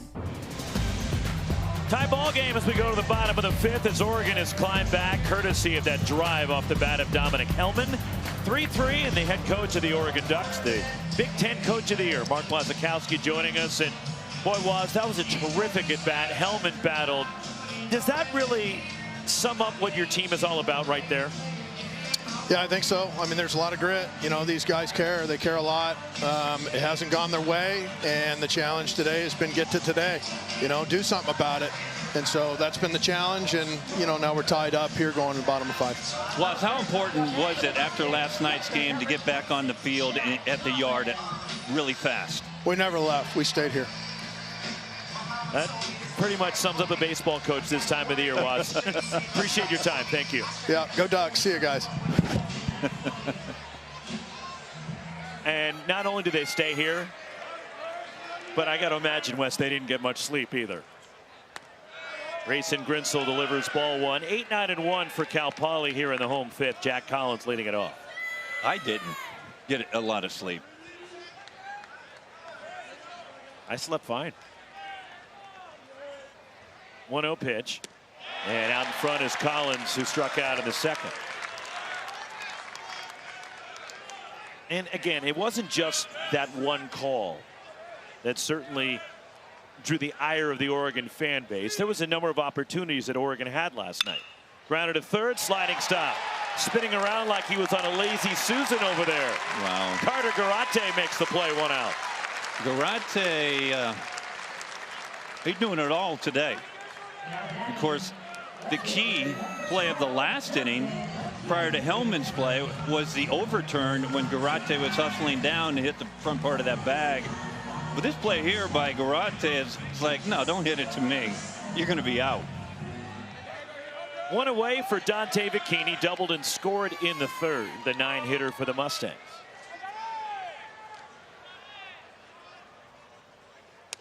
And it's ball 1 from Grinsell.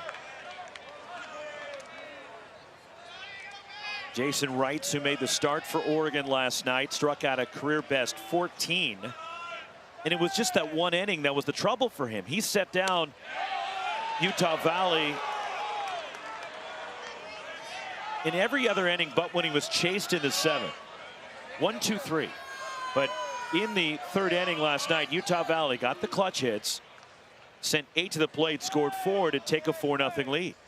And Oregon was playing catch up the rest of the night, even though they came right back with 3 in the bottom of the 3rd. The 2-run blast from Drew Smith and the rocket to left off the bat of Anson Arrows. And it stayed that way until the 7th when Utah Valley got the first 2 on. Wrights was pulled out of the game by Oregon.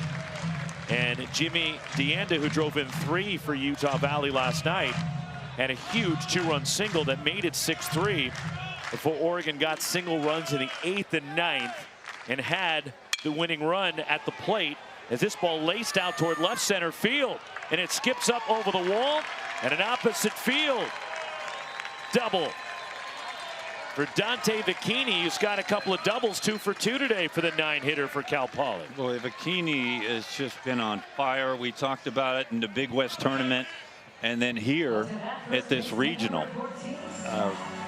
Just what an asset to be in the 9-hole.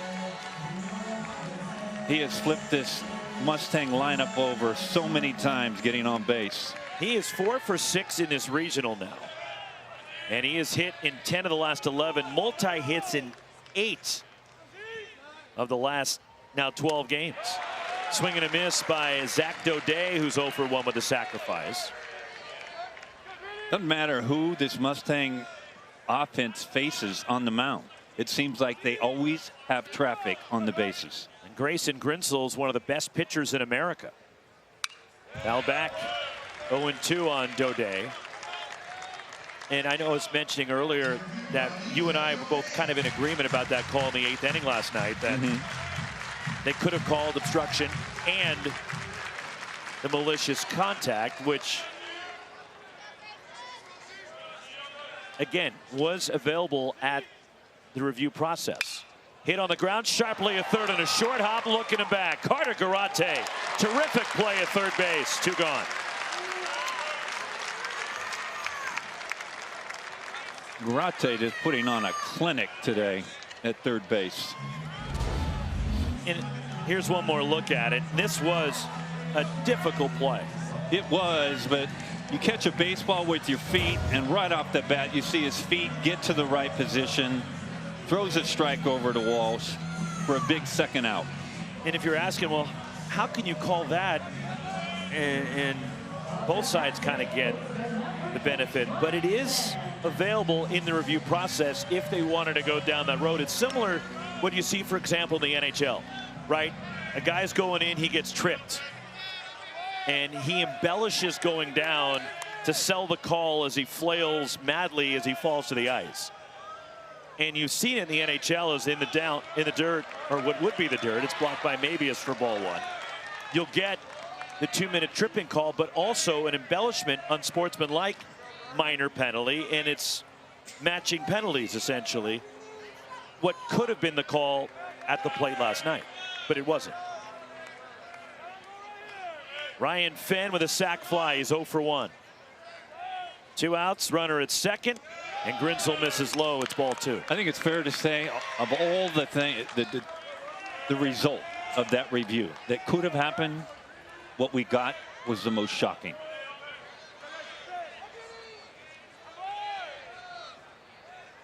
The 2-0. Swing and a miss and a changeup.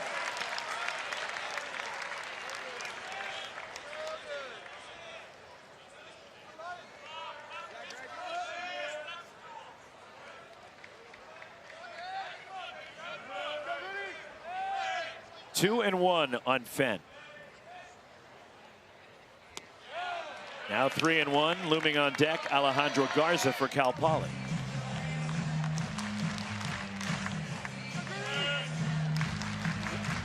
Let's see what Grinsell elects to go with on a 3-1 count with Garza. Very dangerous on deck.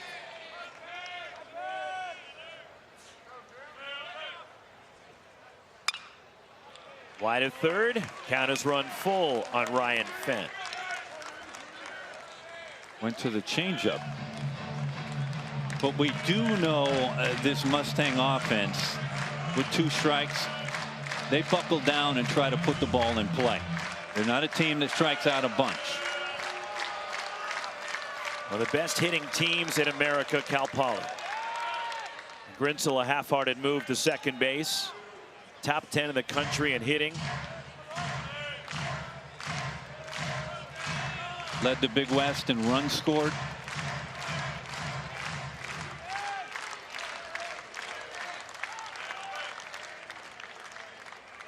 Lined through the left side and a sharp single. Jeffrey Hurd comes up firing around third. Offline with the throw, and Dante Bikini scores, and Cal Poly has reclaimed the lead. 4-3 Mustangs.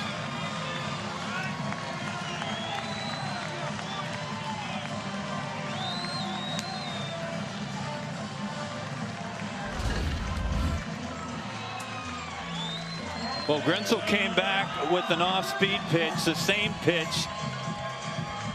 that Fenn had fouled off previously. And just like that, the Mustangs back on top, Rocks.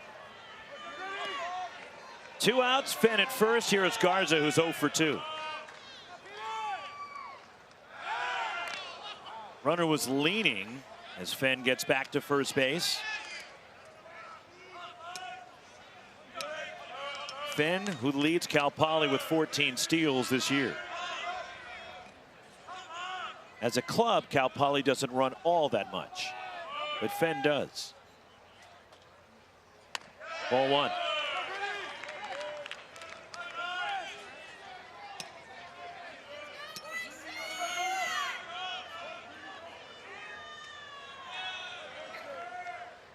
Cal Poly has reclaimed the lead. 4-3 on Fenn's RBI single. Grinsell, the 1-0, is in the air to center. Mason DeVille casually makes the catch. Side retired. Cal Poly gets a run on 2 hits. 4-3 Mustangs. Elimination game as we go to the 6th. Fire it up. The all-new Dragon Flame Grilled Whopper is here at BK. Bold, juicy, flame grilled, and ready for adventure. Experience a new kind of flame at Burger King. How to Train Your Dragon, coming to theaters June 13th. Will you marry me? Is that Hidden Valley Ranch? This is the most flavorful day of my life. Easy squeezy Hidden Valley Ranch. Only serious about flavor. Would you rather spend your summer like this? Hey, Jim, how's your back? Oh, you know. I hear ya. Or like this? What's happening? Welcome. Allow me to adjust your gravity. I'm fine. Gravity on. On June 20th, kick off your summer with Elio. You are more puny than I expected. I could say the same about you. These are the lava tunnels. Cody and I am not fireproof. Just get in my mouth. Actually kind of comfy in here. Disney and Pixar's Elio, rated PG, June 20th. Your brain with Allegra versus some allergy medications during rush hour. Some allergy medications can make you drowsy. But Allegra is different. Traffic jam? We got this. Woo! We're nailing it. Yeah, come on. Like a boss. Right on time.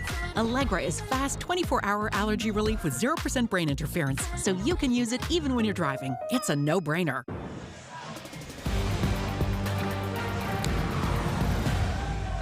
You're watching the NCAA Baseball Regionals presented by Capital One. Eugene, Oregon. The Eugene Regional Game 3 elimination game.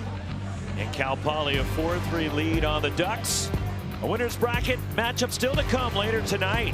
The Party Crashers, the 4 seed Utah Valley, and the Big 12 tournament champion, 4-time national champion, Arizona Wildcats, 9 Eastern, 6 Pacific, as Drew Smith, the cleanup batter for Oregon, middle third of the order in the 6th. Ball 1 to Smith, a couple of flyouts, 0 for 2.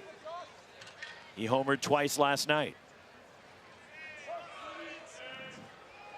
Josh Volmerding, the 1-0. And it's ball 2. Some stirring, nobody throwing yet in the Mustangs bullpen. As Volmerding up over 80 pitches, starting the 6th. A 2-0, fouled away. And now's the time where Larry Lee is starting to count outs. He's got to get 12 more without giving up a run. Conversely, Waz on the other side is saying we got 12 outs to get a run or 2. Bunted at. It may have hit the hand in addition to the bat of Drew Smith. And it's 2-2 on the Oregon right fielder. Leading off the 6th, Jeffrey Hurd, Maddox Maloney to follow. Strike 3 called.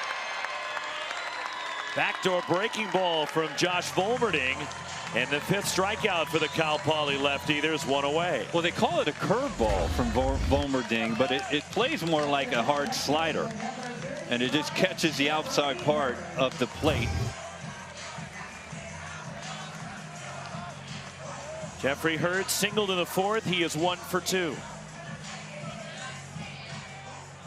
Starting a bunch early in the year for Oregon. In fact, had an 11-game hit streak earlier this year. Second year at Oregon after 2 years at Sacramento State.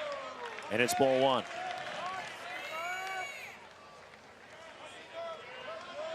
I believe from Northern California by you. You believe or do you know? I know. I just don't know the city. San Jose. And well, see, I wanted to stay away from it because I knew I'd mispronounce it if it wasn't something simple like San Jose, Sacramento, San Francisco, any other place, no chance. 2-0 on Hurd. Volmerding. And Hurd drills it out towards center. Back is Murray. Out to track. Gone. Tie game.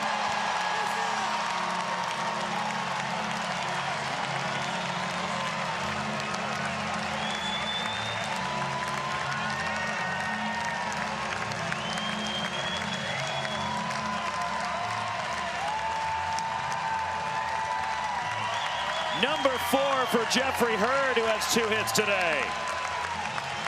On a 2-0 count, takes it out to the deepest part of the yard. Well, this is a fastball from Volberding, and Hurd does not miss it. He knew it right off the bat. And when you think about the game of baseball, fair to say that Jeffrey Hurd was not going to be playing in today's game, because Arrows would have been in the lineup. Maddox Maloney 0 for 2. Got under this one. Shallow right. Ryan Fenn, the second baseman, going out. And he can't make the catch. Bounces away. Taken off for second. Out at second base. They're saying the tag got him on the arm, as Maddox Maloney made the decision to go. An ill-advised decision after the fly ball dropped in right field.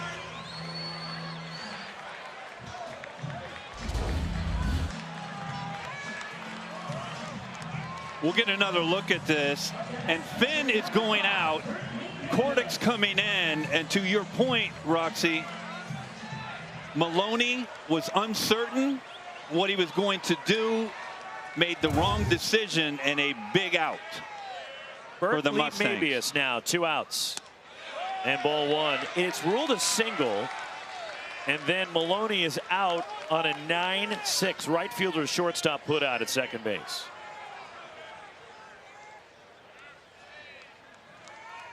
The 1-0. And that breaks in there for a strike to the freshman catcher Mabius. The origin of the name Burke Lee, yes, goes to the city of Berkeley, California, which coincidentally my daughter is named after Berkeley, California. Burke Lee. So his dad had a good friend from Berkeley, passed away, wanted to honor his good friend, and gave him the name Burke Lee, which is hyphenated, but named after Berkeley, where the University of California is located. Flare to shallow left, and it falls. Bloop hit for Mabius the other way.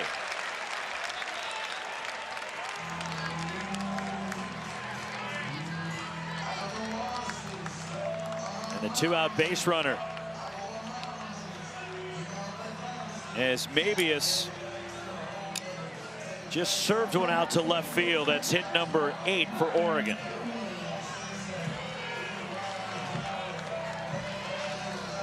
There is activity now in the bullpen for Cal Poly. Josh Morano, the left-hander, getting loose for Larry Lee and the Mustangs.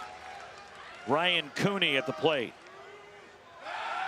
He's hit the ball well twice today, as Cooney doubled and scored back in the third, laced one into the alleyway in right center, and then lined out, hit a screamer toward third, where Alejandro Garza reached across his body toward the line and stabbed it for the out. 1 for 2, Cooney. Out toward right center. Going back, Murray at the wall, gone! Oregon has the lead.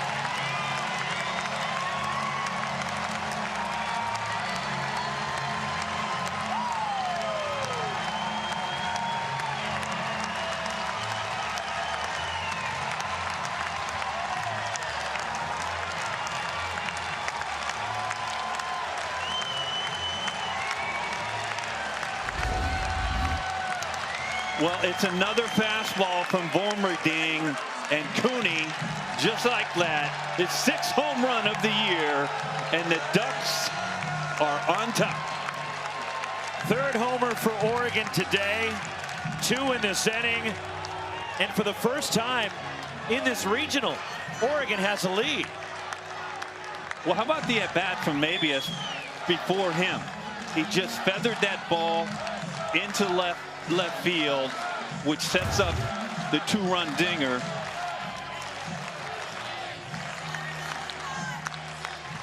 Larry Lee coming out to make a pitching change for the Mustangs. Oregon up 6-4, still batting in the 6th. The new How to Train Your Dragon menu is now at BK. Get it before it disappears. Oh, toothless. Bold, tasty, and dangerously delicious. How to Train Your Dragon. Coming to theaters June 13th. Clorox Scentiva cleans like Clorox. Smells like lavender. Feels like trusted clean, long-lasting freshness. Clorox Scentiva.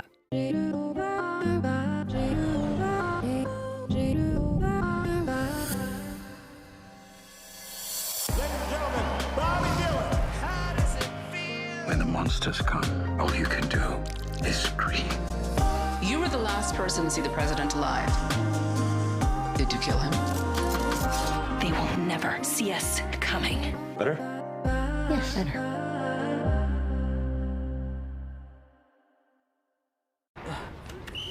Jeff, you good? Yeah, 1 sec.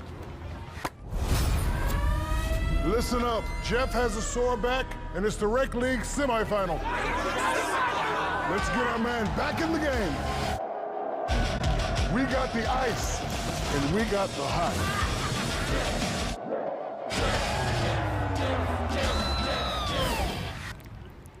Ice works fast, heat makes it last. Icy hot, you're so back.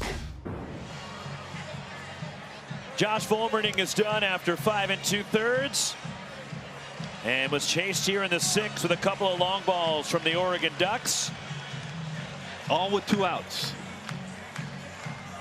And the new pitcher for Cal Poly, Josh Morano, a lefty, comes out of the bullpen. And a sophomore from Livermore up in the Bay Area. Transfer from Arizona to Cal Poly, and tremendous numbers for Morano on the season in his first appearance of this regional.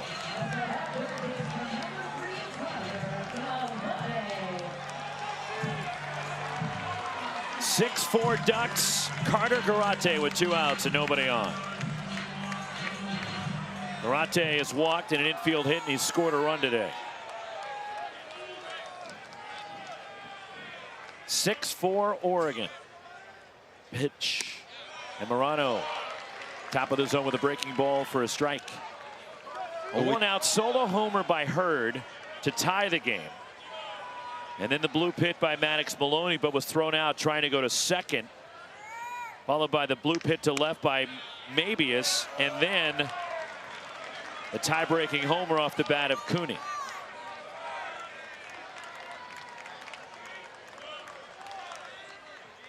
One and one on Garate. Morano.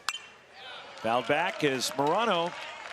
17 appearances out of the bullpen for Cal Poly. Last worked at the Big West tournament.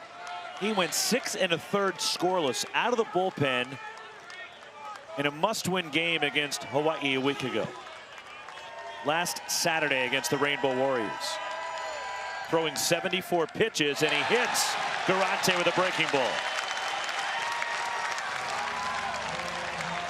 But you just get the sense that at some point in time, the nation's leader in home runs, who's going to be stepping into the box, Roxy, is due.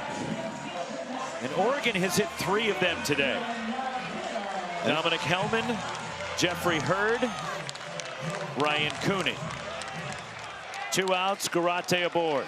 Overshift on by the Cal Poly infield. Josh Morano. And it catches the inside edge and a called strike. And this is a Ducks offense that led the Big Ten in home runs. They hit well over 100. They have 5 guys in this lineup with over 10 home runs. Going away to Neville with 3 home runs today. Oregon has now hit 113 homers in 58 games. School record. I'm pretty good in math. That's over 2 a game. Awkwardly back to first is Garate. The Ducks 42 and 15. Cal Poly 41 and 18.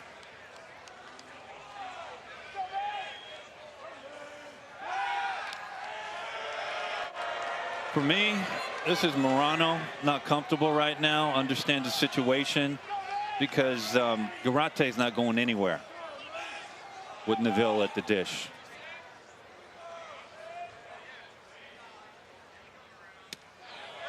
Good pitch from Morano that locked up Neville. With 2 strikes, would you look to send him here? Because if he's thrown out, you've got Neville leading off the next inning. You do, but based on the momentum of this inning, probably not for me. Way outside. Now, to your point, it would have been a great pitch to take off.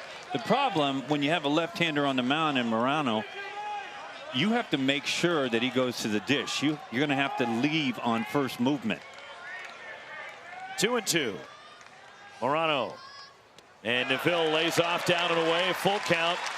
Garate now will be running on the pitch. I'm sure of it, Wes. Yeah, and I'm Paulie, putting myself out there, I know. You're guaranteed. Now, I guarantee it. Yeah. 3-2 with 2 down. In fact, Zach Daudet, the first baseman, backs off the bag. Strike 3 called. Neville frozen by a breaking ball on the outside edge. And the Ducks are gone here in the 6th, but they take the lead. Hit 2 homers. They score 3. Middle third of the order coming up for Cal Poly. As we go to the bottom of the 6th, Morano strikes out the nation's home run leader, but the Ducks up 6-4. The new How to Train Your Dragon menu is now at BK. Get it before it disappears. Oh, toothless. Bold, tasty, and dangerously delicious. How to Train Your Dragon. Coming to theaters June 13th. Your brain with Allegra versus some allergy medications during rush hour. Some allergy medications can make you drowsy. But Allegra is different. Traffic jam? We got this. Woo! We're nailing it. Yeah, come on. Like a boss. Right on time. Allegra is fast 24-hour allergy relief with 0% brain interference, so you can use it even when you're driving. It's a no-brainer.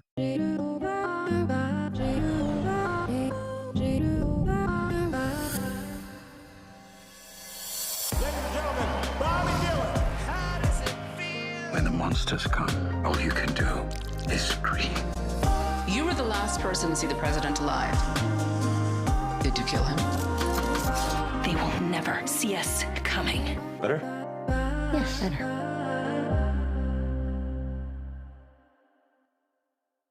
Let's go! The Rob Dwalashvili, the Sugar Show! Juliana Pena!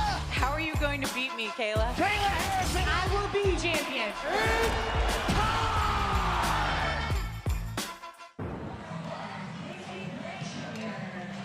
Well, Antoneros, we told you he is serving a mandatory 1-game suspension for his ejection from the game last night. Here he is. He's watching the game with his family over at the Oregon Football Complex, reinforcing he is not here at the ballpark, which is not allowed. And the Oregon Football Complex is on the exact opposite side of Autzen Stadium. And that's where he's watching the game as Murray with a drive out towards center. Going back is Neville and a homer. Gone. Casey Murray Jr. with his 9th of the year. And it's a 1-run ball game. It's now 6-5 Ducks.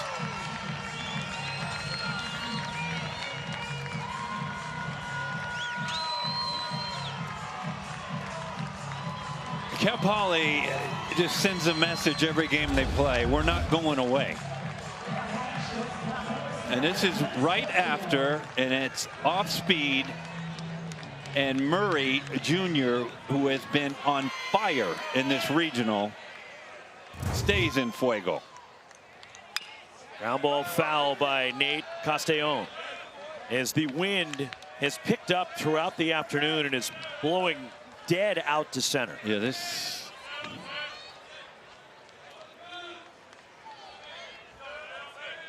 Casey Murray Jr. 3 for 3 now as Grayson Grinsell misses inside.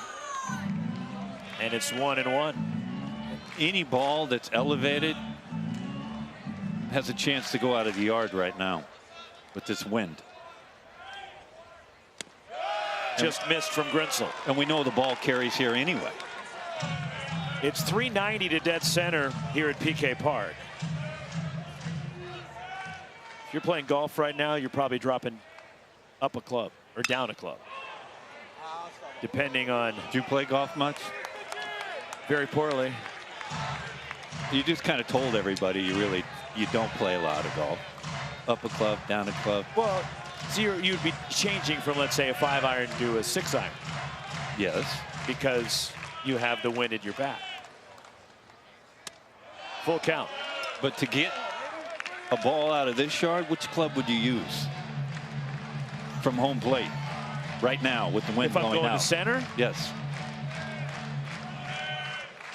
With the way the wind is blowing, it's fouled away by Castellón. To make sure I clear the center field wall? Yes. Maybe a 7-iron.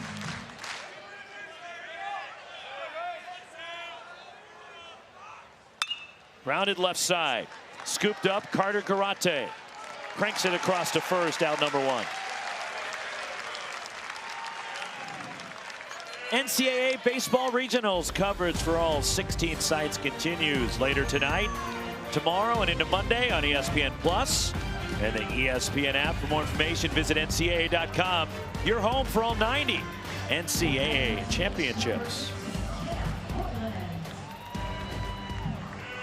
But if I don't want to go too far, so like if there was a green out there behind the center field wall, I might even think about an 8-iron, to be honest with you. You?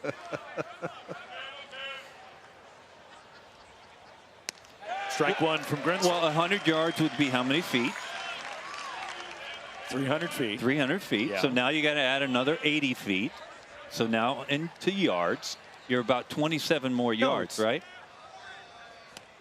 Yes. Well, it's 390 to dead center. So another 27 yards. So you're looking at roughly.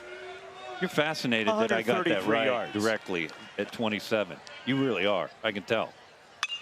Fouled off by Cam Hoyland. I can't speak very well. Today. Can't write very well.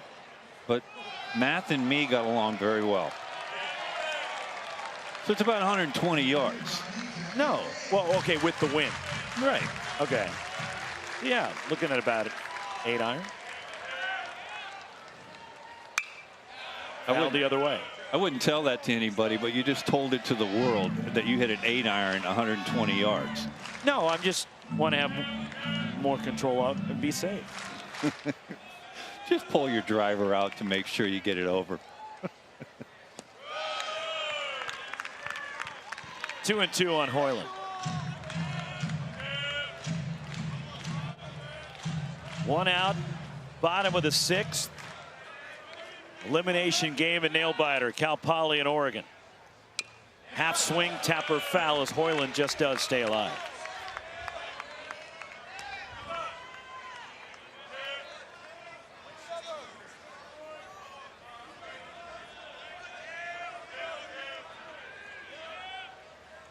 Again, the 2-2.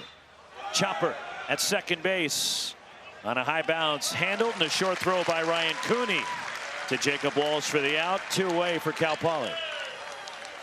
Well, Gren, the one positive for the Ducks right now is they're arguably, it's not even an argument, their best pitcher's on the mound, and he's almost through 6 innings, Roxy, with only 80 pitches thrown. There is some activity, though, in the bullpen. And it's double barrel action for Mark Wasikowski. And let's face it, it's an elimination game. All hands on deck. There is no waiting for tomorrow saving anybody. Just trying to get a W at all cost. Ryan Featherston, a right-hander, is up, and he is company with the lefty Santiago Garcia. Now, we've seen that to where head coaches across the years have saved their best, assuming they were going to win. Problem was they didn't play that next game because they lost. Dylan Kordick homered back in the 2nd. He is 1 for 2.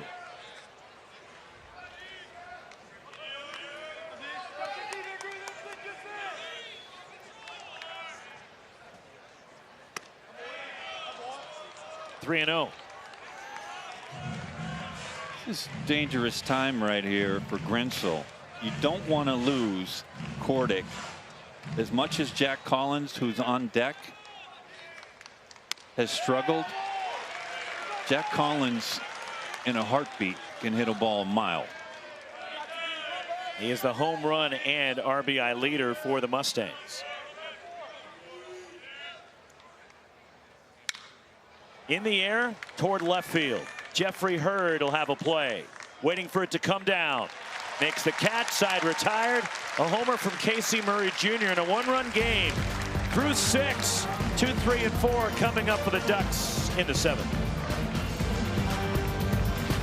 Fire it up. The all-new Dragon Flame Grilled Whopper is here at BK. Bold, juicy, flame grilled, and ready for adventure. Experience a new kind of flame at Burger King. How to Train Your Dragon, coming to theaters June 13th.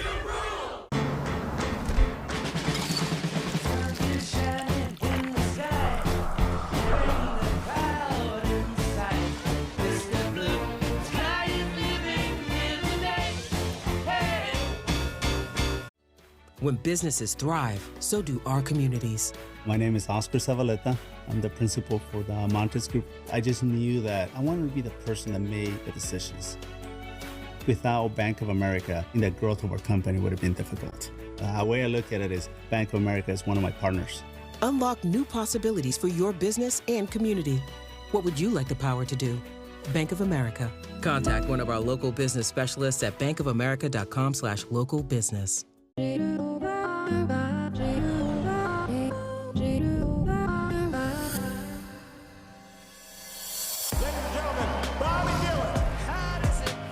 When the monsters come, all you can do is scream. You were the last person to see the president alive. Did you kill him? They will never see us coming. Better? Yes, better.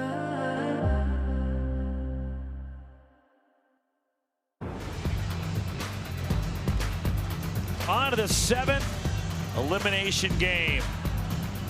Number 12 national seed Oregon Ducks up 6-5 on Cal Poly. As Oregon the visiting team in this matchup, they've hit 3 home runs. And Cal Poly has hit 2 homers themselves. Grayson Grinsell, 6 innings. Josh Volberding lifted after 5 2/3 for Cal Poly. And here is Dominic Hellman, who had a 2-run homer in the 5th inning. It's been a back and forth seesaw battle as ball 1 to Hellman outside. Hellman 2 for 3, also had an RBI single in the 30s. Driven in 3 of Oregon's 6 runs. Josh Morano. Here comes the 1-0. And that's in there from the Cal Poly lefty for a strike. 1-1 on Hellman, followed by Jacob Walsh and Drew Smith.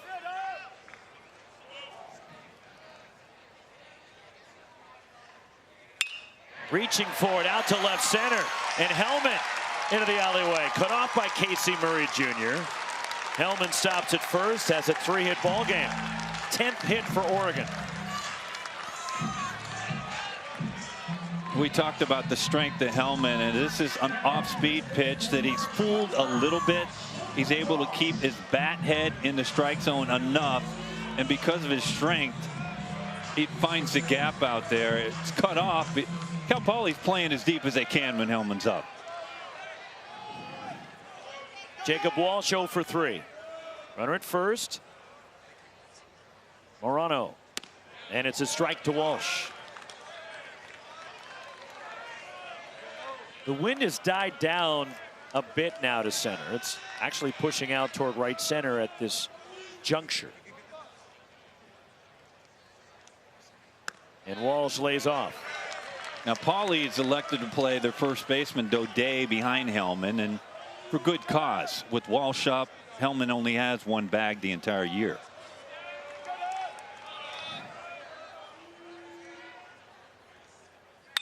Bounding ball to third, could be 2. Garza goes to second. The turn onto first, the stretch by Zach Dode as Cal Poly goes around the horn. Nice turn at second base by Ryan Fenn.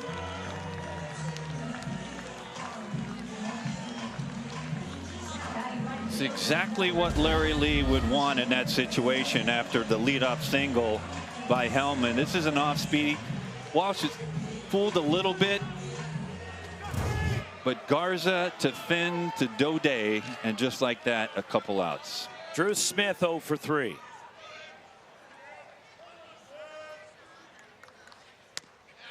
Called strike from Morano. I thought it was interesting. Right after you said, not the prototypical 4-number hitter that you would have in a lineup, and Smith, he leaves the yard to right.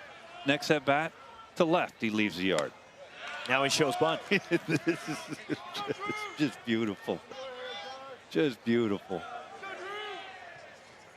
1-1. Count on Smith.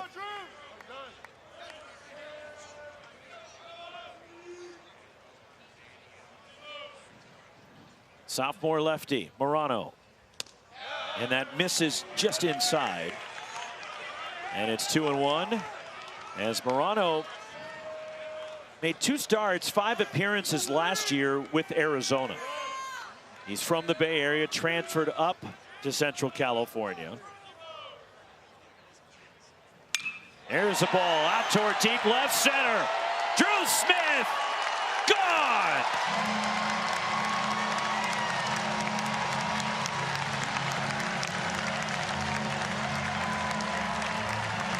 Third home run of the regional for Drew Smith. He had 2 all season. Coming into the weekend, he now has 5.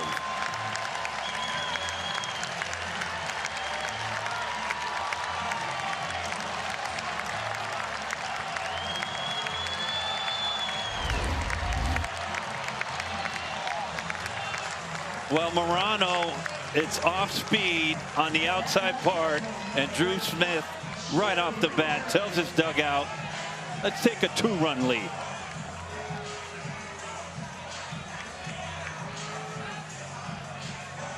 (7-5) Ducks. 4th homer for Oregon today. Jeffrey Hurd has a long ball himself, and he takes ball 1 outside from Morano.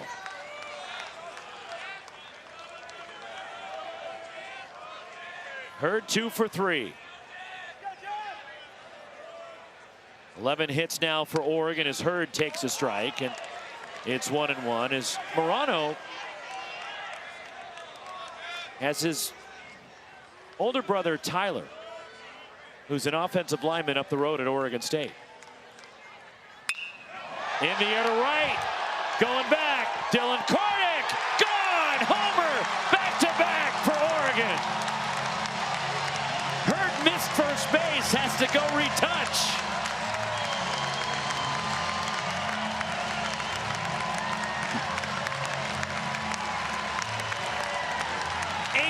Oregon.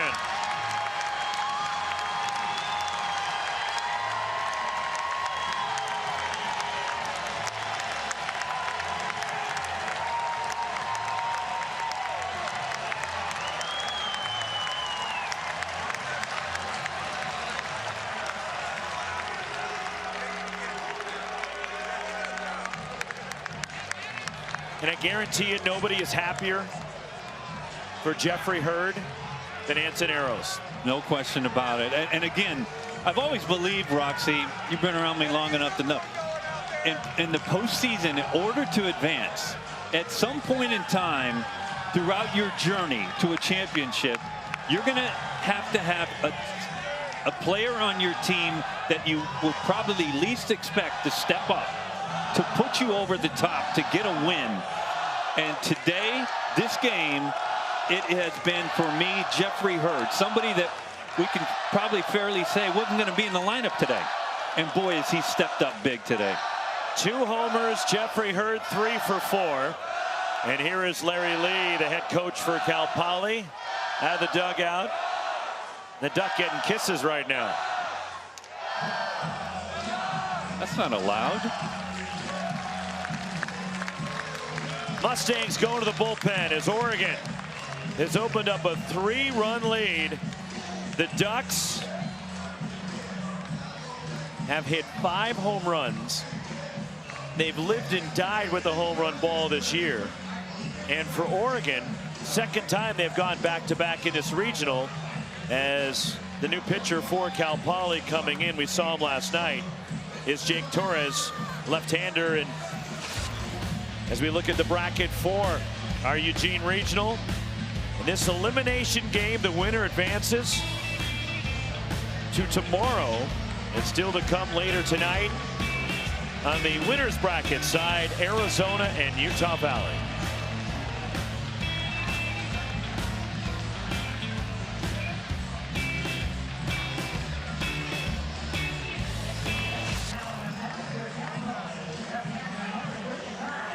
Tough outing for Josh Morano, who's had a very good season for Cal Poly.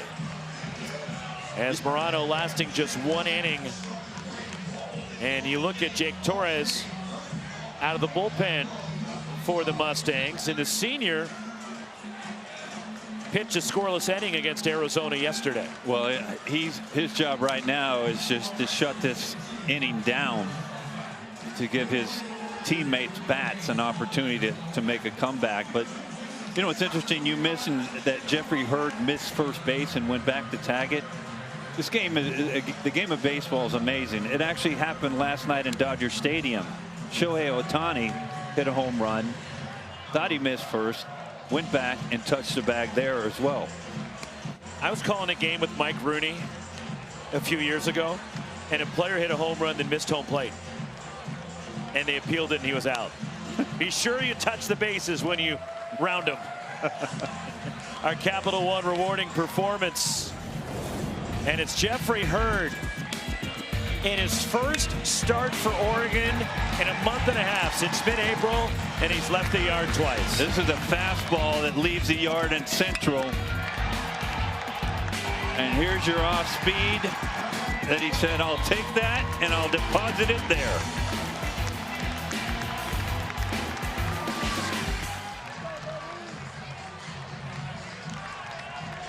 Have yourself a day, Jeffrey Hurd. Senior responding here in the postseason for Mark Wasikowski and the Ducks. Maddox Maloney, and it's ball 1 from Torres. Maloney singled in the 6th. He is 1 for 3.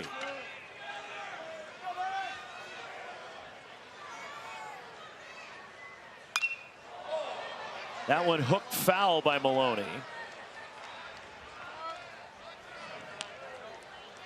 This is an offense that has been feast or famine in terms of homers. They've hit a lot this year.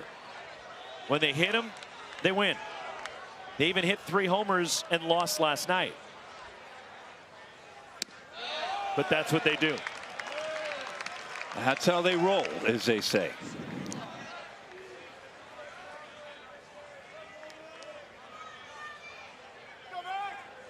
Two and 1 on Maloney. Off the end of the bat, cued foul. 2 balls, 2 strikes. And this is an Oregon Duck team that many of the college baseball experts said this is a team that could win the national title. They led the Big Ten in pitching and 2nd in hitting. And we've talked about 1st in home runs. They usually, including this year, have a tremendous back end of the bullpen.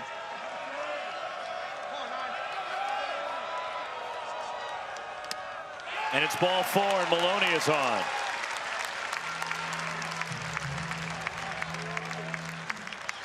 Two-out walk. Here comes Burke Lee Mabius. And he will not hit. They're going to pinch hit for the freshman.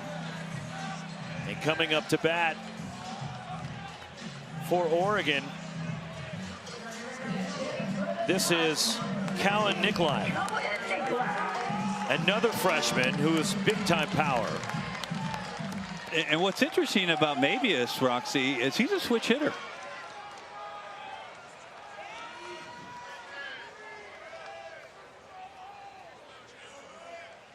Freshman from Anchorage, Alaska. Serves one out towards center. And that falls in for a hit around 2nd. Maloney going to 3rd, and he'll get there.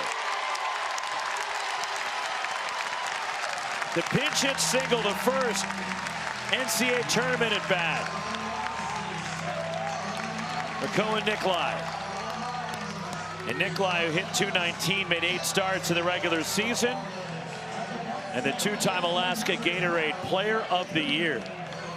And Nikolai was drafted by the Marlins in the 24th round last summer, turned down Miami to come to Oregon. And now there's runners in the corners for the Ducks. Still 2 outs for Ryan Cooney. Cooney a 2-run homer in the 6th. 2 for 3.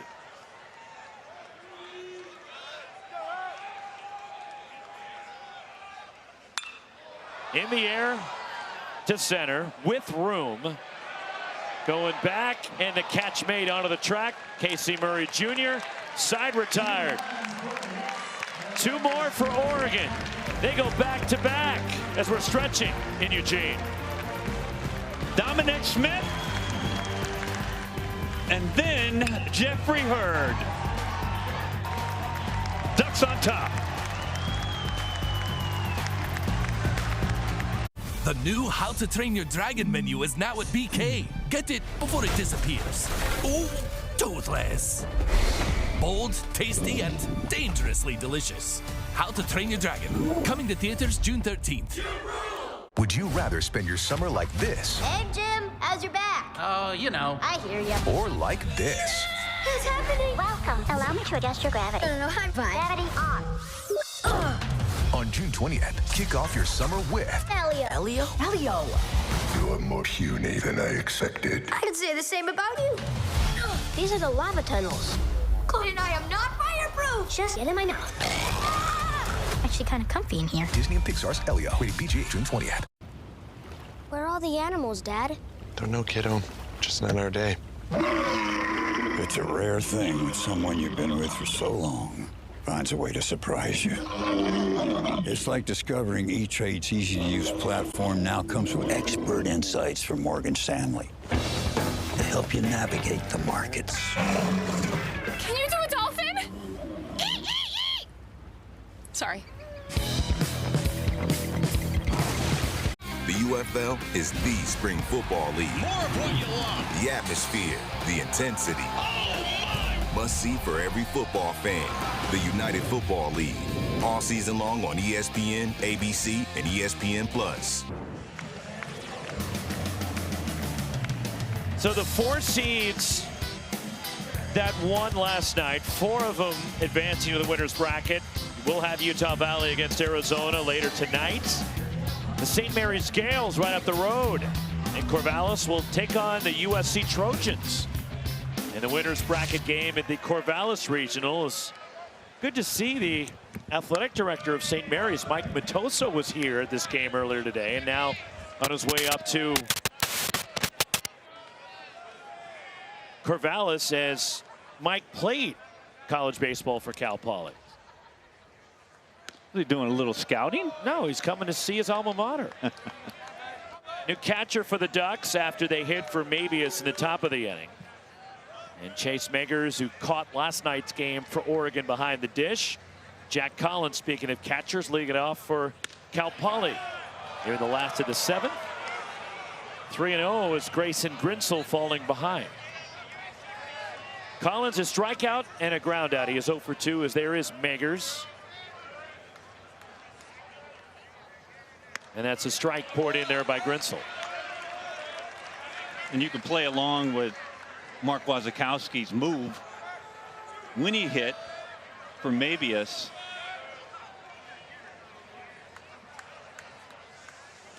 And a changeup, it bounces, and a leadoff walk. That's exactly what Cal Poly was looking for, a leadoff base runner. You are correct, Roxy. But back to the move, pinch hitting for Mabius as we get a trip out to the mound. But Mark Wasikowski is thinking with a lead at this point in time of the career of Mabius that Meggers is a better defensive catcher right now. Grayson Grinsell, what could be his final home start in an Oregon uniform. The junior, the first team all Big Ten performer coming out. The bullpen will take it from here for the Ducks, who lead 8-5. The new How to Train Your Dragon menu is now at BK. Get it before it disappears. Oh, toothless. Bold, tasty, and dangerously delicious. How to Train Your Dragon. Coming to theaters June 13th. Jeff, you good? Yeah, 1 sec. Listen up. Jeff has a sore back, and it's the Rec League semifinal. Let's get our man back in the game. We got the ice, and we got the hot.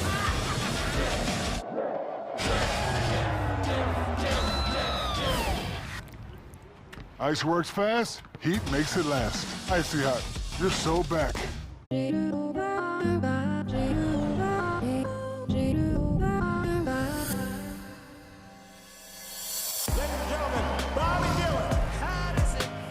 When the monsters come, all you can do is scream. You were the last person to see the president alive. Did you kill him? They will never see us coming. Better? Yes, better. The Women's College World Series heats up in OKC as softball's elite compete for their ticket to the championship series. The Women's College World Series continues through June 6th on the networks of ESPN. Grayson Grinsell goes 6+, gives up so far 5 runs. He's responsible for Collins, the runner at first. 90 pitches for the Oregon ace. And the junior will watch his bullpen try to carry it the rest of the way. Nobody out, bottom of the 7th, and the new pitcher for Oregon is Ian Umlaut. Takes over. And the junior from Sherwood, Oregon. There his numbers on the year. It's been a magnificent season for Umlaut. It's just been sensational. You see 59 1/3 and just 14 free passes. And if you're going to make a change, you're going to take Grinsell out. This is the guy you want to bring in to face the left-handed Bikini, Roxy, who has just been sensational in the postseason for the Mustangs. Dante Bikini, a couple of doubles, scored 2 runs, 2 for 2 today. Umlaut, and it's ball 1.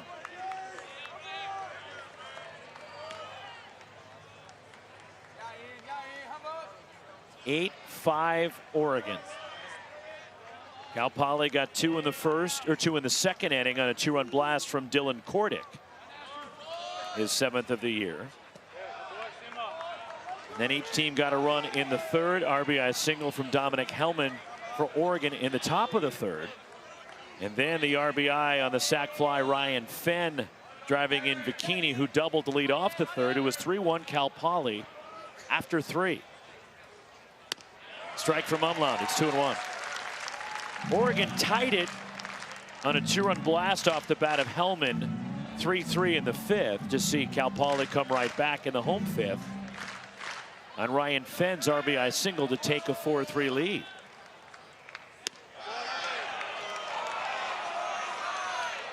Then in the 6th, Oregon would score 3 and take their first lead of the weekend. Solo homer by Jeffrey Hurd and a 2-run drive from Ryan Cooney, and it was 6-4 Ducks. But then the Mustangs came right back in the home 6th and got a homer from Casey Murray Jr. That made it 6-5. And then in the top of this inning, Oregon went back-to-back Drew Smith and Jeffrey Hurd, and it's 8-5 Ducks. Fouled off by Dante Bikini.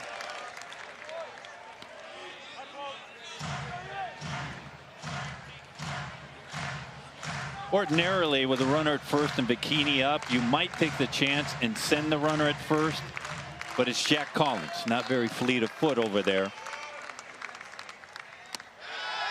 Just missed. A bit high to Bikini, and back-to-back walks open up the last of the 7th for the Mustangs. And top of the order, Zach Daudet coming up for Cal Poly. And Umlaut went with a breaking pitch on a 3-2 count to the 9-hole hitter. Gutsy call, but ends up being ball 4, and just like that, they flip the lineup up over to the top of the lineup in Daudet. Daudet 0 for 2 with a sacrifice. Walsh playing up at first. Hovering near the bag at third, Garate. And for good reason, Rox. You mentioned Walsh up here. Larry Lee knows he has 9 outs left in this game.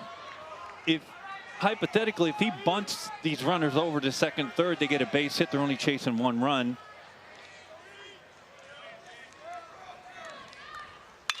Ground ball toward the hole. Knocked down. On to first. Offline and an infield hit. They're loaded with nobody out for Cal Poly. This is a tremendous job on the back end by Jacob Walsh at first base, who Mark Wasikowski said he's not sure he's seen a better collegiate first baseman. And you even asked him, what about JT Snow? And he said, no, this guy here, he's the best I've seen. And that's a good reason. Jacob Walsh was anticipating the runner being safe there and left the bag early to make sure that ball didn't get past him. Tremendous play by Walsh. Ryan Fenn. Line sharply foul, and ducking out of the way was the runner Jack Collins at third. Well, this Mustang off, they are relentless, aren't they, Rox? And I mentioned JT Snow to Mark Wasikowski because that was his high school teammate in Southern California, Los Alamitos. Of course, played at Arizona, 6 Gold Gloves in the big leagues. Just missed. That was a team where they had Rob Nen, who played third base. Coach said, no, you're not good enough to pitch. And Mike Kelly won a Golden Spikes at Arizona State, was their center fielder. And oh, by the way, they finished third in their league. Fooled him with an off speed. Of course, Mark Wasikowski then won a national championship as a player at Pepperdine in 1992 for one of his mentors, Andy Lopez.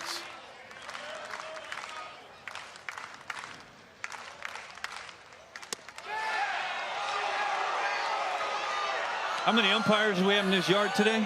About 4,000. 2-2 on Fenn. They're loaded, nobody out. Jack Collins at third, Dante Bikini at second, Zach Daudet at first. Got him. Just a slider down and in for a big, huge first out of this inning. It's exactly where you want to throw this thing with 2 strikes, down and in, and it brings up Garza. And we know Garza, Roxy, just 15 punch outs the entire year. This is exactly who the Mustangs want up in this situation with bases loaded and 1 out. Garza 0 for 3, a couple of flyouts and a ground out.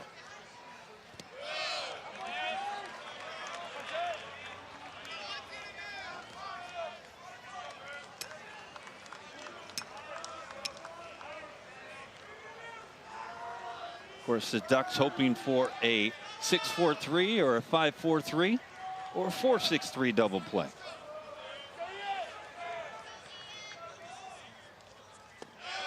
2-0. On deck is Casey Murray, who's having a huge day at the plate. Center fielder for Cal Poly. Casey Murray Jr. is 3 for 3 and is homered in this game. 2-0 on Garza. And it's now 3-0 as Umlaut can't find the zone.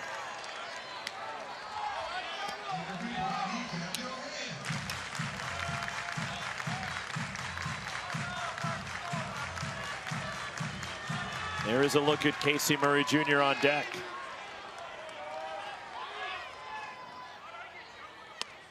And it's ball 4, and Umlaut has walked Garza on 4, and that forces in a run. 8-6 Oregon.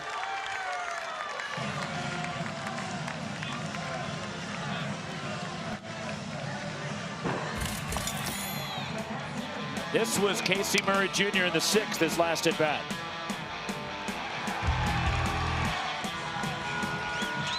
Little left central yard ball.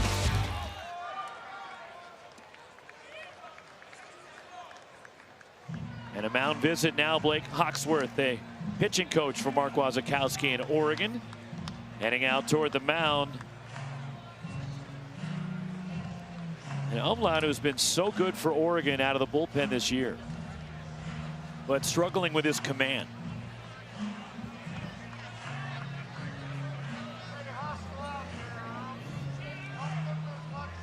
ESPN is the home for the NCAA College Baseball Regionals for around-the-clock multi-game coverage. Scan the QR code right there. ESPN Plus subscribers can access expanded coverage with Squeeze Play.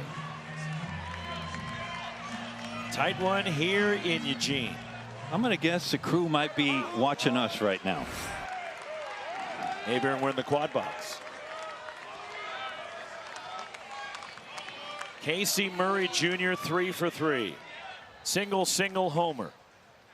And strike one from Umlaut. Now Murray Jr. is going to be difficult to double up because he can fly. You're only going to double him up if he hits a one hopper to an infielder.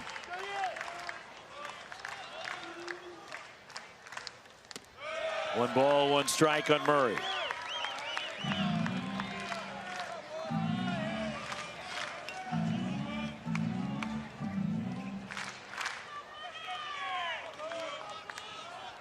Bases full for the Mustangs. Mighty cut by Casey Murray Jr. at strike two. That's just a little cutter, a baby cutter on the inside part. And unlike Garza, Murray Jr. is susceptible to the strikeout.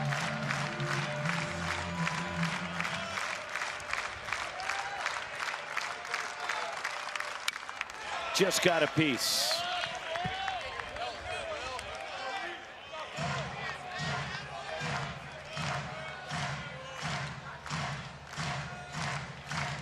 If you're Murray, all you're trying to do is put this ball in play somehow, some way. 1-2 in Umlaut. Line to left. That'll fall in for a hit. One run is in. Dode rounding third. He will score, and the game is tied. Casey Murray Jr. delivers again for Cal Poly.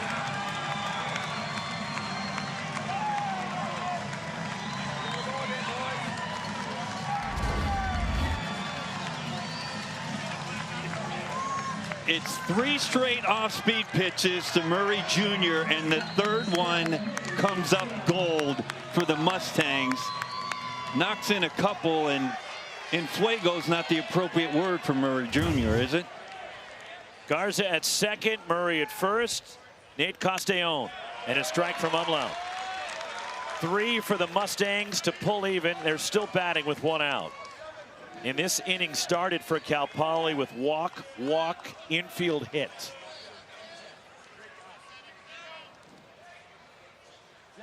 Fooled him there. And the crazy thing is for Cal Poly, they don't walk much. No, they swing the bat. And if you're walking them, you're missing very bad as a pitcher. And Oregon has walked 3 in this inning. Cal Poly 4 for 7 with runners in scoring position today. In the air, shallow left center, a late break, but Hurd, it hangs up there for him, and he goes into a slide and makes the catch.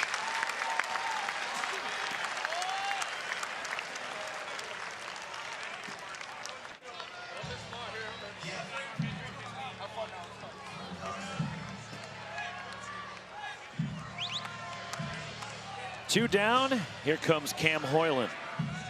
0 for 3 today.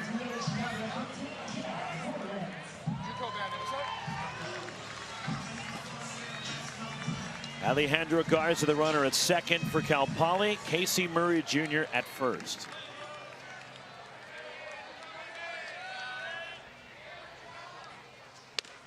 Strike one.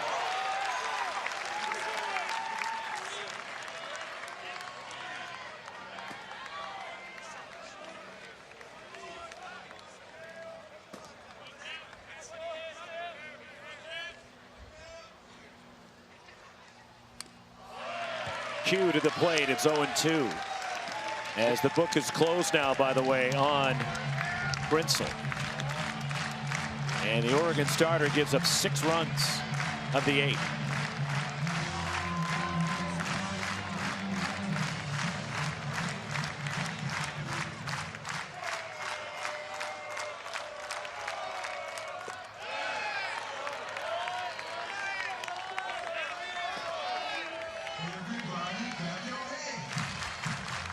What a game, huh?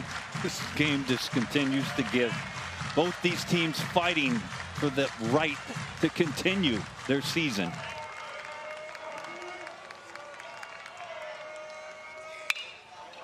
Past the diving Walsh and down the line. Cal Poly will retake the lead. Scoring is Garza, stopping at third. Casey Murray Jr. Right past the bag at first. Cam Hoyland, an RBI single. 9-8 Cal Poly.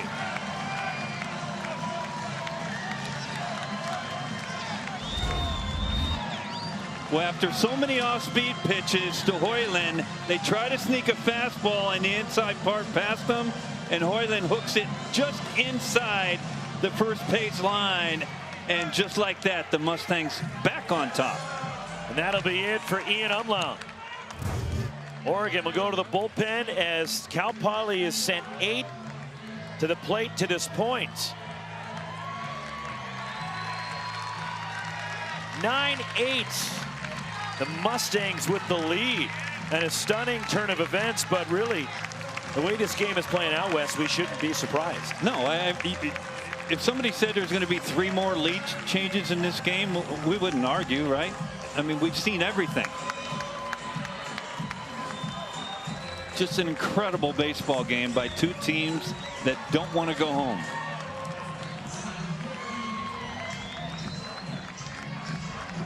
New pitcher for Oregon is Santiago Garcia.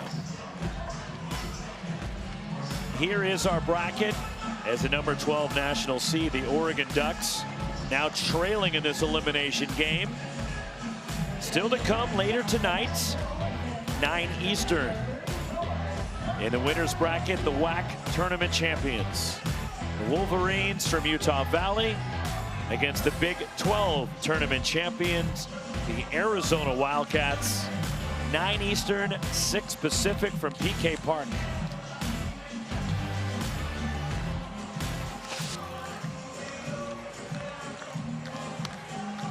Santiago Garcia worked last night for Oregon.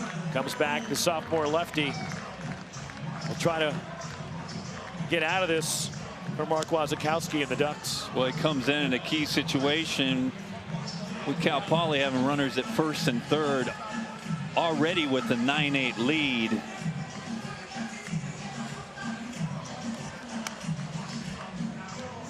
And he'll face Dylan Kordick, who has already left the yard 1 time today.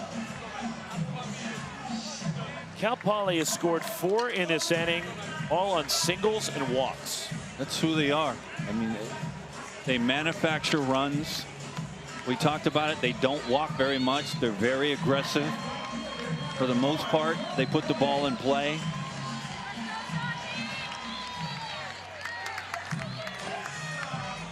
Runners at the corners, 2 outs. The 9th batter of this bottom of the 7th is Dylan Kordick. 2-run homer back in the 2nd for Larry Lee.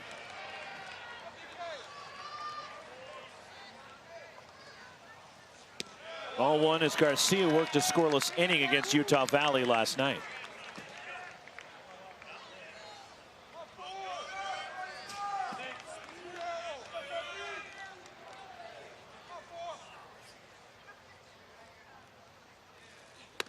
(2-0). If you're wondering, Hoyland at first is not going anywhere. Hasn't attempted a bag, nor does he have one, obviously.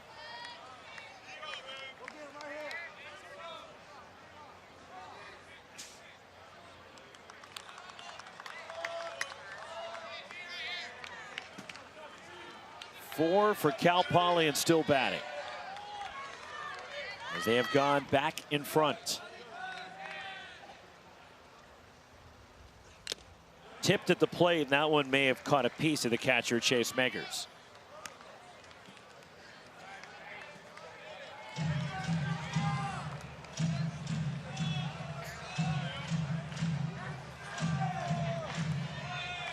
Two and one. Count on Kordic here with 2 away. Casey Murray Jr. at third. Cam Hoyland at first. Garcia, the pitch. Oregon fans clearly wanted it.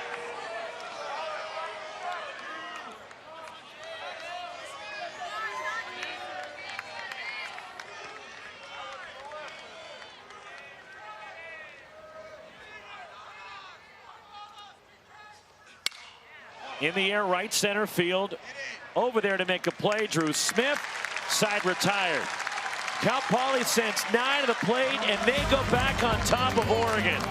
We're through 7 in this elimination game. The Mustangs up 9-8. This is wild. I can't believe this. Let's take it from the top. You love cleaning this counter. What? In fact, Clorox's latest experiment proved you enjoyed it more than a manicure. I don't even know myself anymore. Rethink what makes you feel good. The new How to Train Your Dragon menu is now at BK. Get it before it disappears. Oh, toothless. Bold, tasty, and dangerously delicious. How to Train Your Dragon. Coming to theaters June 13th. Where are all the animals, Dad? Don't know, kiddo. Just not our day. It's a rare thing when someone you've been with for so long finds a way to surprise you. It's like discovering E-Trade's easy-to-use platform now comes with expert insights from Morgan Stanley to help you navigate the markets. Mom can speak walrus?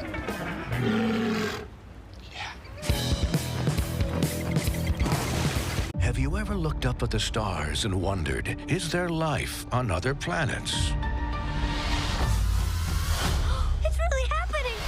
On June 20th. This is the most beautiful place I've ever seen. This is the bathroom. We are not This is awesome! alone. Are you gonna eat me? What? Ew. What kind of alien are you? Disney and Pixar's Elio, rated PG.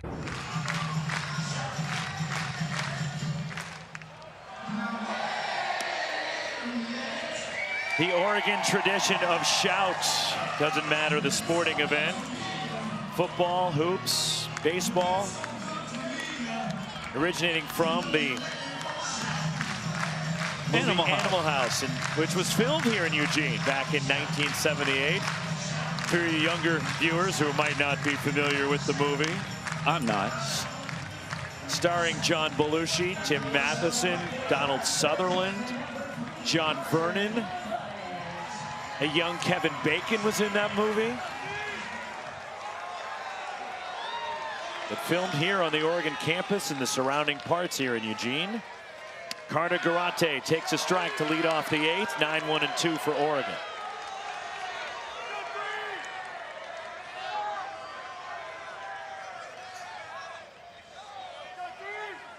Garate's reached all 3 times today. And he flares that one over toward the left field line.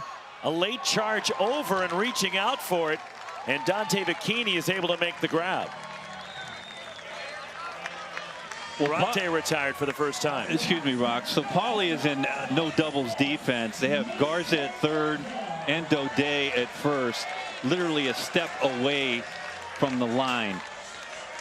Even Garza playing a little bit off the line at third with the left-handed hitter at the dish. Mason Neville, and it's ball 1. He is 0 for 4, has struck out twice.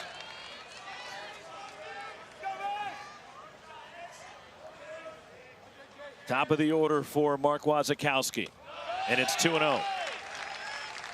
And Larry Lee is talking with his pitching coach, thinking, how are we going to get 5 more outs? How? Overshift on by the Mustangs defensively in the infield. All right, 3-0 Yes. The nation's home run leader. Yes. You give him the green light. You have to. I mean, this is a no-brainer. Mason knows it.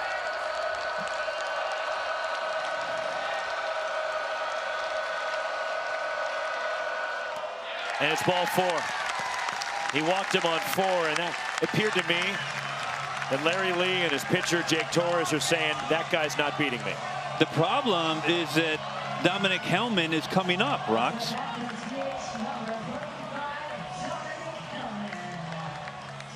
And Collins is going to go out and talk to his left-hander.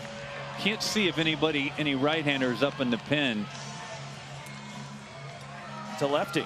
It's a lefty. It's been a steady diet of lefties from Cal Poly today. Volmerding, Morano, now Torres. And the left-hander getting loose down there is Chris Downs.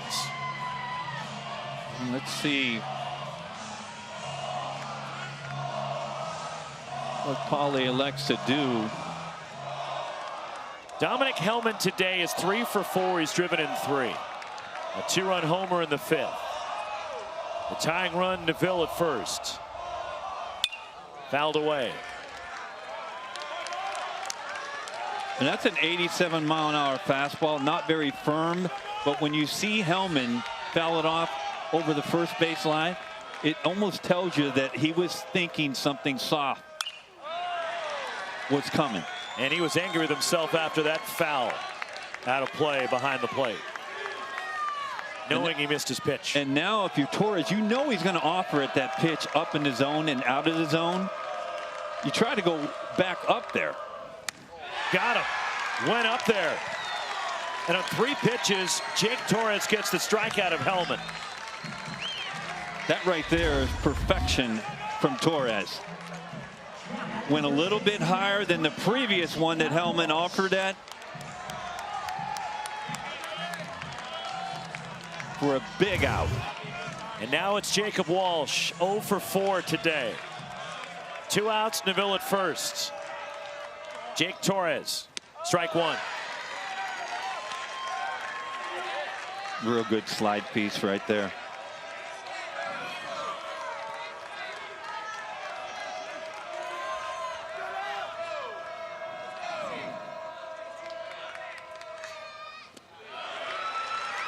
One and one on Walsh, first team all Big Ten this year.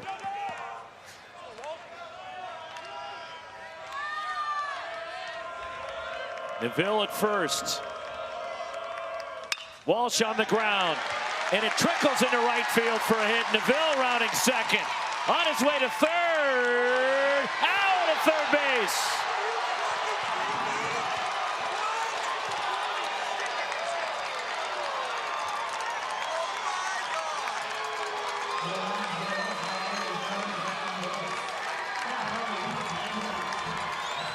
No challenge from Oregon, and Mason Neville trying to go from first to third has gone down.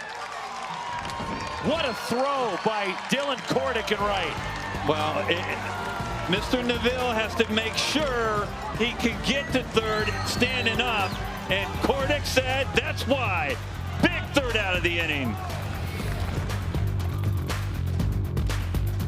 Fire it up. The all-new Dragon Flame Grilled Whopper is here at BK. Bold, juicy, flame grilled, and ready for adventure. Experience a new kind of flame at Burger King. How to Train Your Dragon, coming to theaters June 13th. Jeff, you good? Yeah, 1 sec. Listen up. Jeff has a sore back, and it's the Rec League semifinal. Let's get our man back in the game. We got the ice, and we got the hot.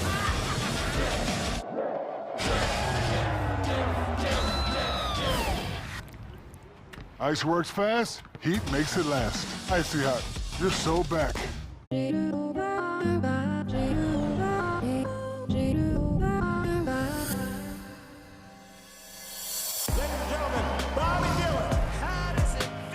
When the monsters come, all you can do is scream. You were the last person to see the president alive. Did you kill him? They will never see us coming. Better? Yes, better.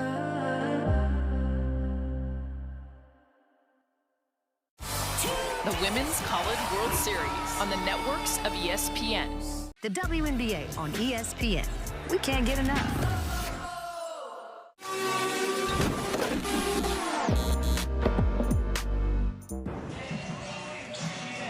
Big defensive play for Cal Poly, clinging to a 9-8 lead as we go to the bottom of the 8th.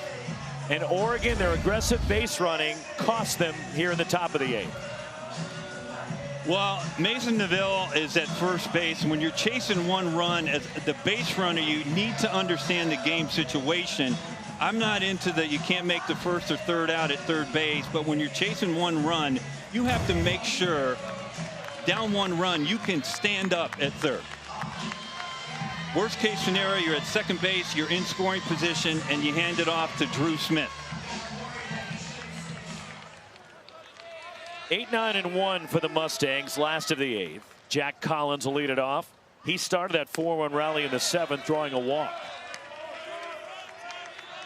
Scored a run as Oregon had an 8-5 lead to the bottom of the 7th before Cal Poly scored 4 to take the lead.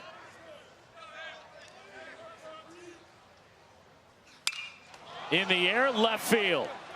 Hurd back at the fence, and he makes the catch up against the wall. Right in front of the Bob Kilkenny Field sign at PK Park. And a long out, the ballpark just held it off the bat of Collins. And all that said about the base running, can't say enough about the laser perfect throw from Dylan Kordick. One out, Dante Bikini scored 3 runs today, a couple of doubles and a walk. Santiago Garcia, and he nibbles at the outside corner.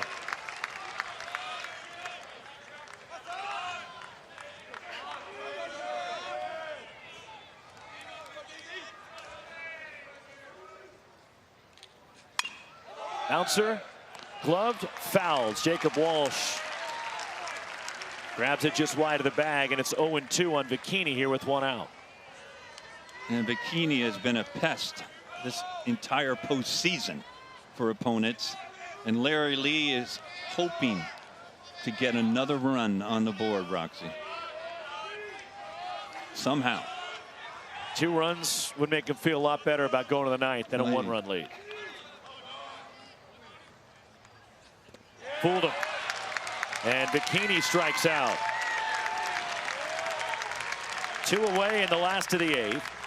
Back to the top of the order, Zach Daudet for Cal Poly. An infield hit in that 4-run 7th and scored a run. He is 1 for 3. If you're looking toward the 9th, the Ducks will have the middle third of the order due. Drew Smith, Jeffrey Hurd, Maddox Maloney. And 2 of those 3 have left the yard today. And Hurd's done it twice.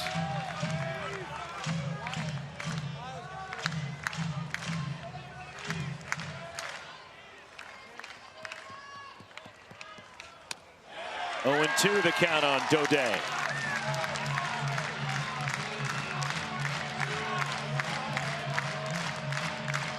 It appears Jake Torres will try to close it for the Mustangs. No activity in the Cal Poly pen. It's ball 1 inside to Zach Daudet. You get the sense the top of the 9th is going to be very loud.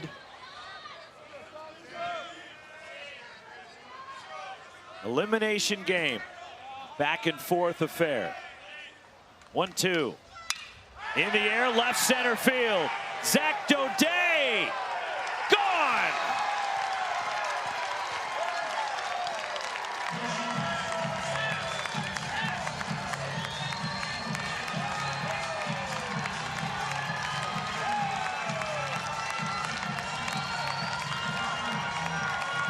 Huge home run for the Mustangs. The umpires are getting together here, right near the mound.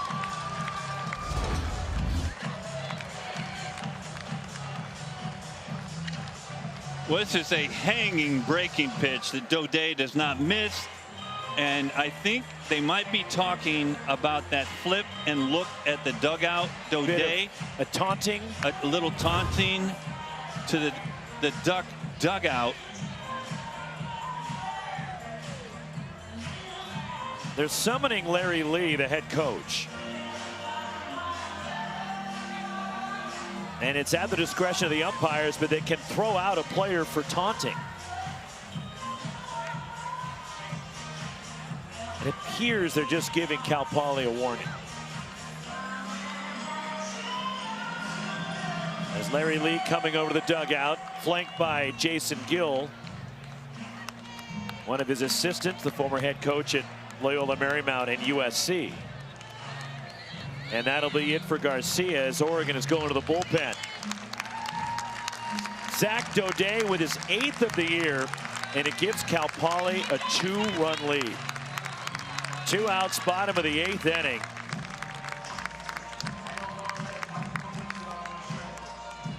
And that gives some breathing room to Cal Poly. Well, it does, and it changes that 2-run lead versus the 1. It allows Cal Poly to play defense and go out and play normal depth instead of no doubles. When you're playing in no doubles, you're vulnerable to the dunk base hit, which would bring up the go-ahead run. But now with this 2-run lead, they can play normal depth. And it forces the Ducks to get a base runner to get the tying run to the dish in the top of the 9th. A new pitcher for the Oregon Ducks coming in after Garcia gives up the home run to Zach Daudet. And for Oregon, the new pitcher is Seth Maddox coming in. Transfer from Cal Baptist. Good numbers for Maddox on the year.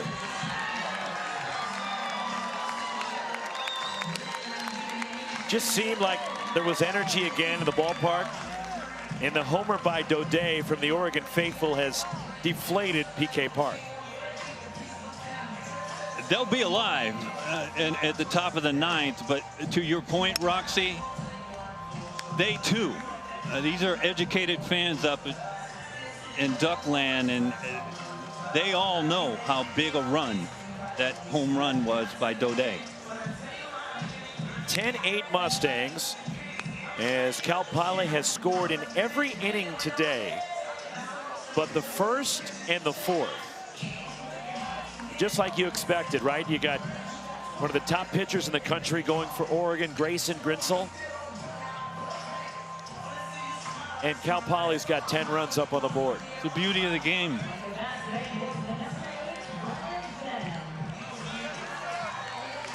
Ryan Fenn has driven in 2 today, 1 for 3. 4th pitcher used by Oregon. The first right-hander for the Ducks, and a fly ball in the first pitch to center with room.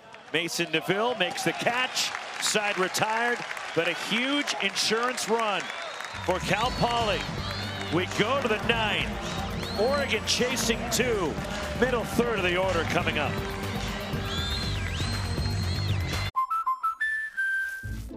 Building your own American Family Insurance roof line? Yeah, life's better when you're protected under American Family's roof. That's not how it works. See, that's how it works. Save up to 23% by bundling your home and auto with us.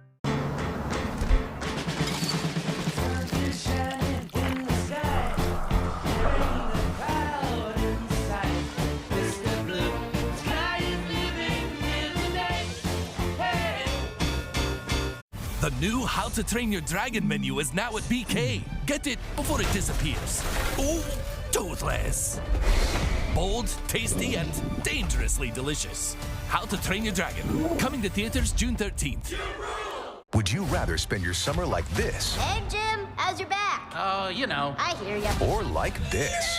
What's happening? Welcome. Allow me to adjust your gravity. I'm fine. Gravity on. On June 20th, kick off your summer with Elio. Elio? Elio. You're more puny than I expected. I could say the same about you. These are the lava tunnels. Cody and I am not fireproof. Just get in my mouth. Actually kind of comfy in here. Disney and Pixar's Elio. Rated PG, June 20th. We can't get enough of the WNBA. Dallas Wings select Paige Beckers. With more stars and more heat than ever. Ridiculous! The WNBA on ESPN. This is back in the 7th inning for Oregon. Drew Smith and Jeffrey Hurd go back-to-back. Second time Oregon has gone back-to-back in this regional. And the Ducks, they have hit 5 home runs in this game, but Oregon trails 10-8 as we start the 9th. Drew Smith leads it off, and a strike from Jake Torres. Middle third of the order. Cleanup batter Smith, followed by Hurd and Maddox Maloney. Jake Torres. And it's 0-2 on Smith as Torres entered in the 7th inning. And he stands to get the win for the Mustangs. Foul back. And the Ducks just trying to get the tying run to the dish.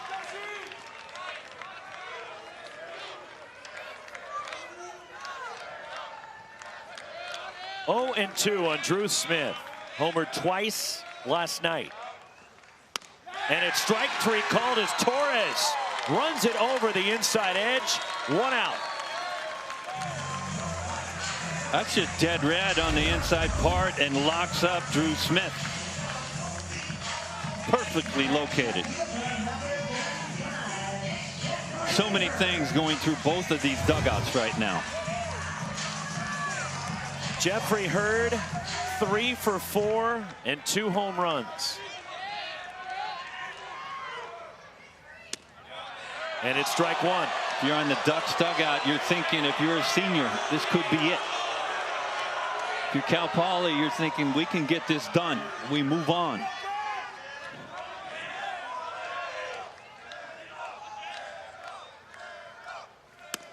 One ball, 1 strike on Hurd.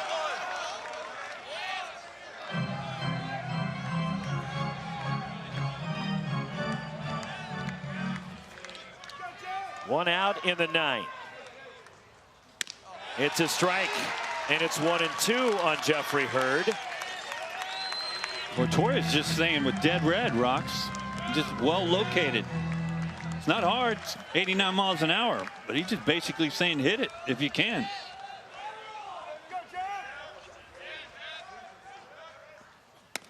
Two balls, 2 strikes.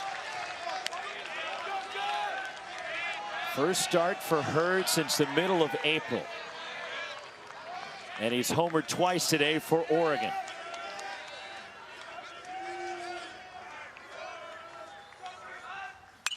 Foul back.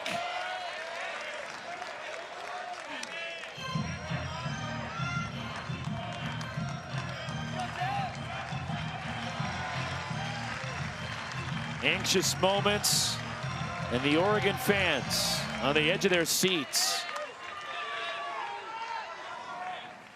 Got him, struck him out on a pitch that bounced, and a strikeout completed at first, and Oregon is down to their last out.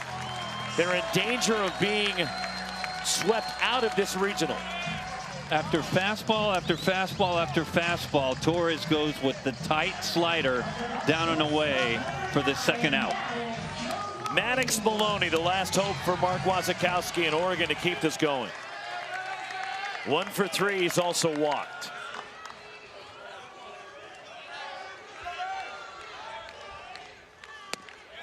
And a strike from Jake Torres. The Oregon Ducks winning the Big Ten this year, along with UCLA finishing 22-8 and hosting a regional for the first time since 2021. Skied, foul near the Oregon dugout and out of play. And now the Ducks are down to their last strike.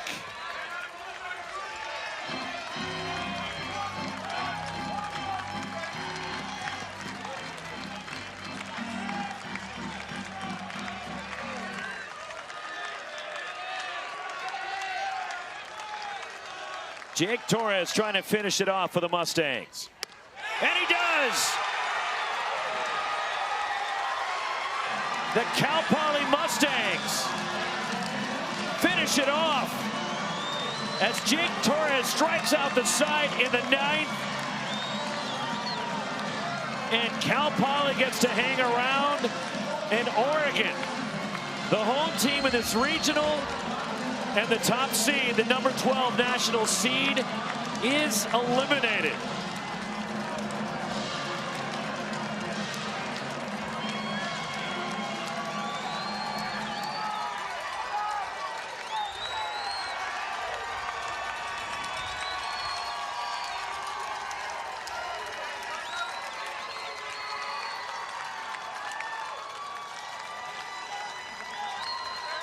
Surviving an elimination game like they did to win the Big West tournament.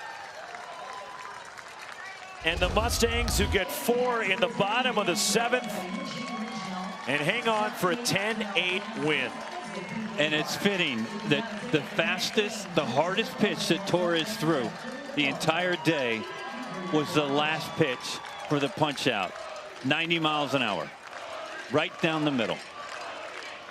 Win number 42 for the Cal Poly Mustangs, who advance to play in another elimination game against tonight's loser, as Utah Valley at 9 Eastern, 6 Pacific will play the Arizona Wildcats. And we are joined by one of the offensive heroes and the stars for Cal Poly, Casey Murray Jr. joins us. First of all, Casey, congratulations. For your ball club, you had to go through this last weekend, an elimination game. How much could you guys draw on that experience to carry over to today? It was a big thing. You know, last week we were in the same position. So it's kind of like we've been here before, and we were pretty confident. We knew we were going up against a tough team. We were able to get it done today, though. Where does this fight come from, Casey? You guys are relentless up and down the lineup. You got the lead, but even when you're chasing, the next inning, it seems like your leadoff guy is getting on, and here you guys go again. That's all we try to do. We just try to deal in reality, you know. So if the reality is we're down 3, we're down 2, you know, it is what it is, and we're just going to try to inch back, claw back, keep doing what we're doing. You've been so locked in recently, and I know how superstitious baseball players can be, Casey, sure. But is there something that's clicked for you the last couple of months? No, it's just playing for my team. You know, that's all we all do. You know, just play for each other, and we're successful doing that. Well, you get to keep playing for each other tomorrow. We'll see you here on Sunday. Thank you. Great job today. Yep. Casey Murray Jr. homers, drives in 3, had a big 2-run single in that 4-run 7th. 4 for 4 for Casey Murray Jr. as Cal Poly stuns this huge crowd in Eugene. And it's shocking that Oregon is the first team eliminated. It is, because this Oregon Duck team is a team that many thought could win the national championship. They were in the discussion to be a top 8 national seed, Roxy. And this is why they play the games. And college baseball continues to give us. Cal Poly with a 10-8 win. We'll see you at 9 Eastern, 6 Pacific with Utah Valley and Arizona. For Wes Clements and our ESPN crew, Roxy Bernstein, so long for now.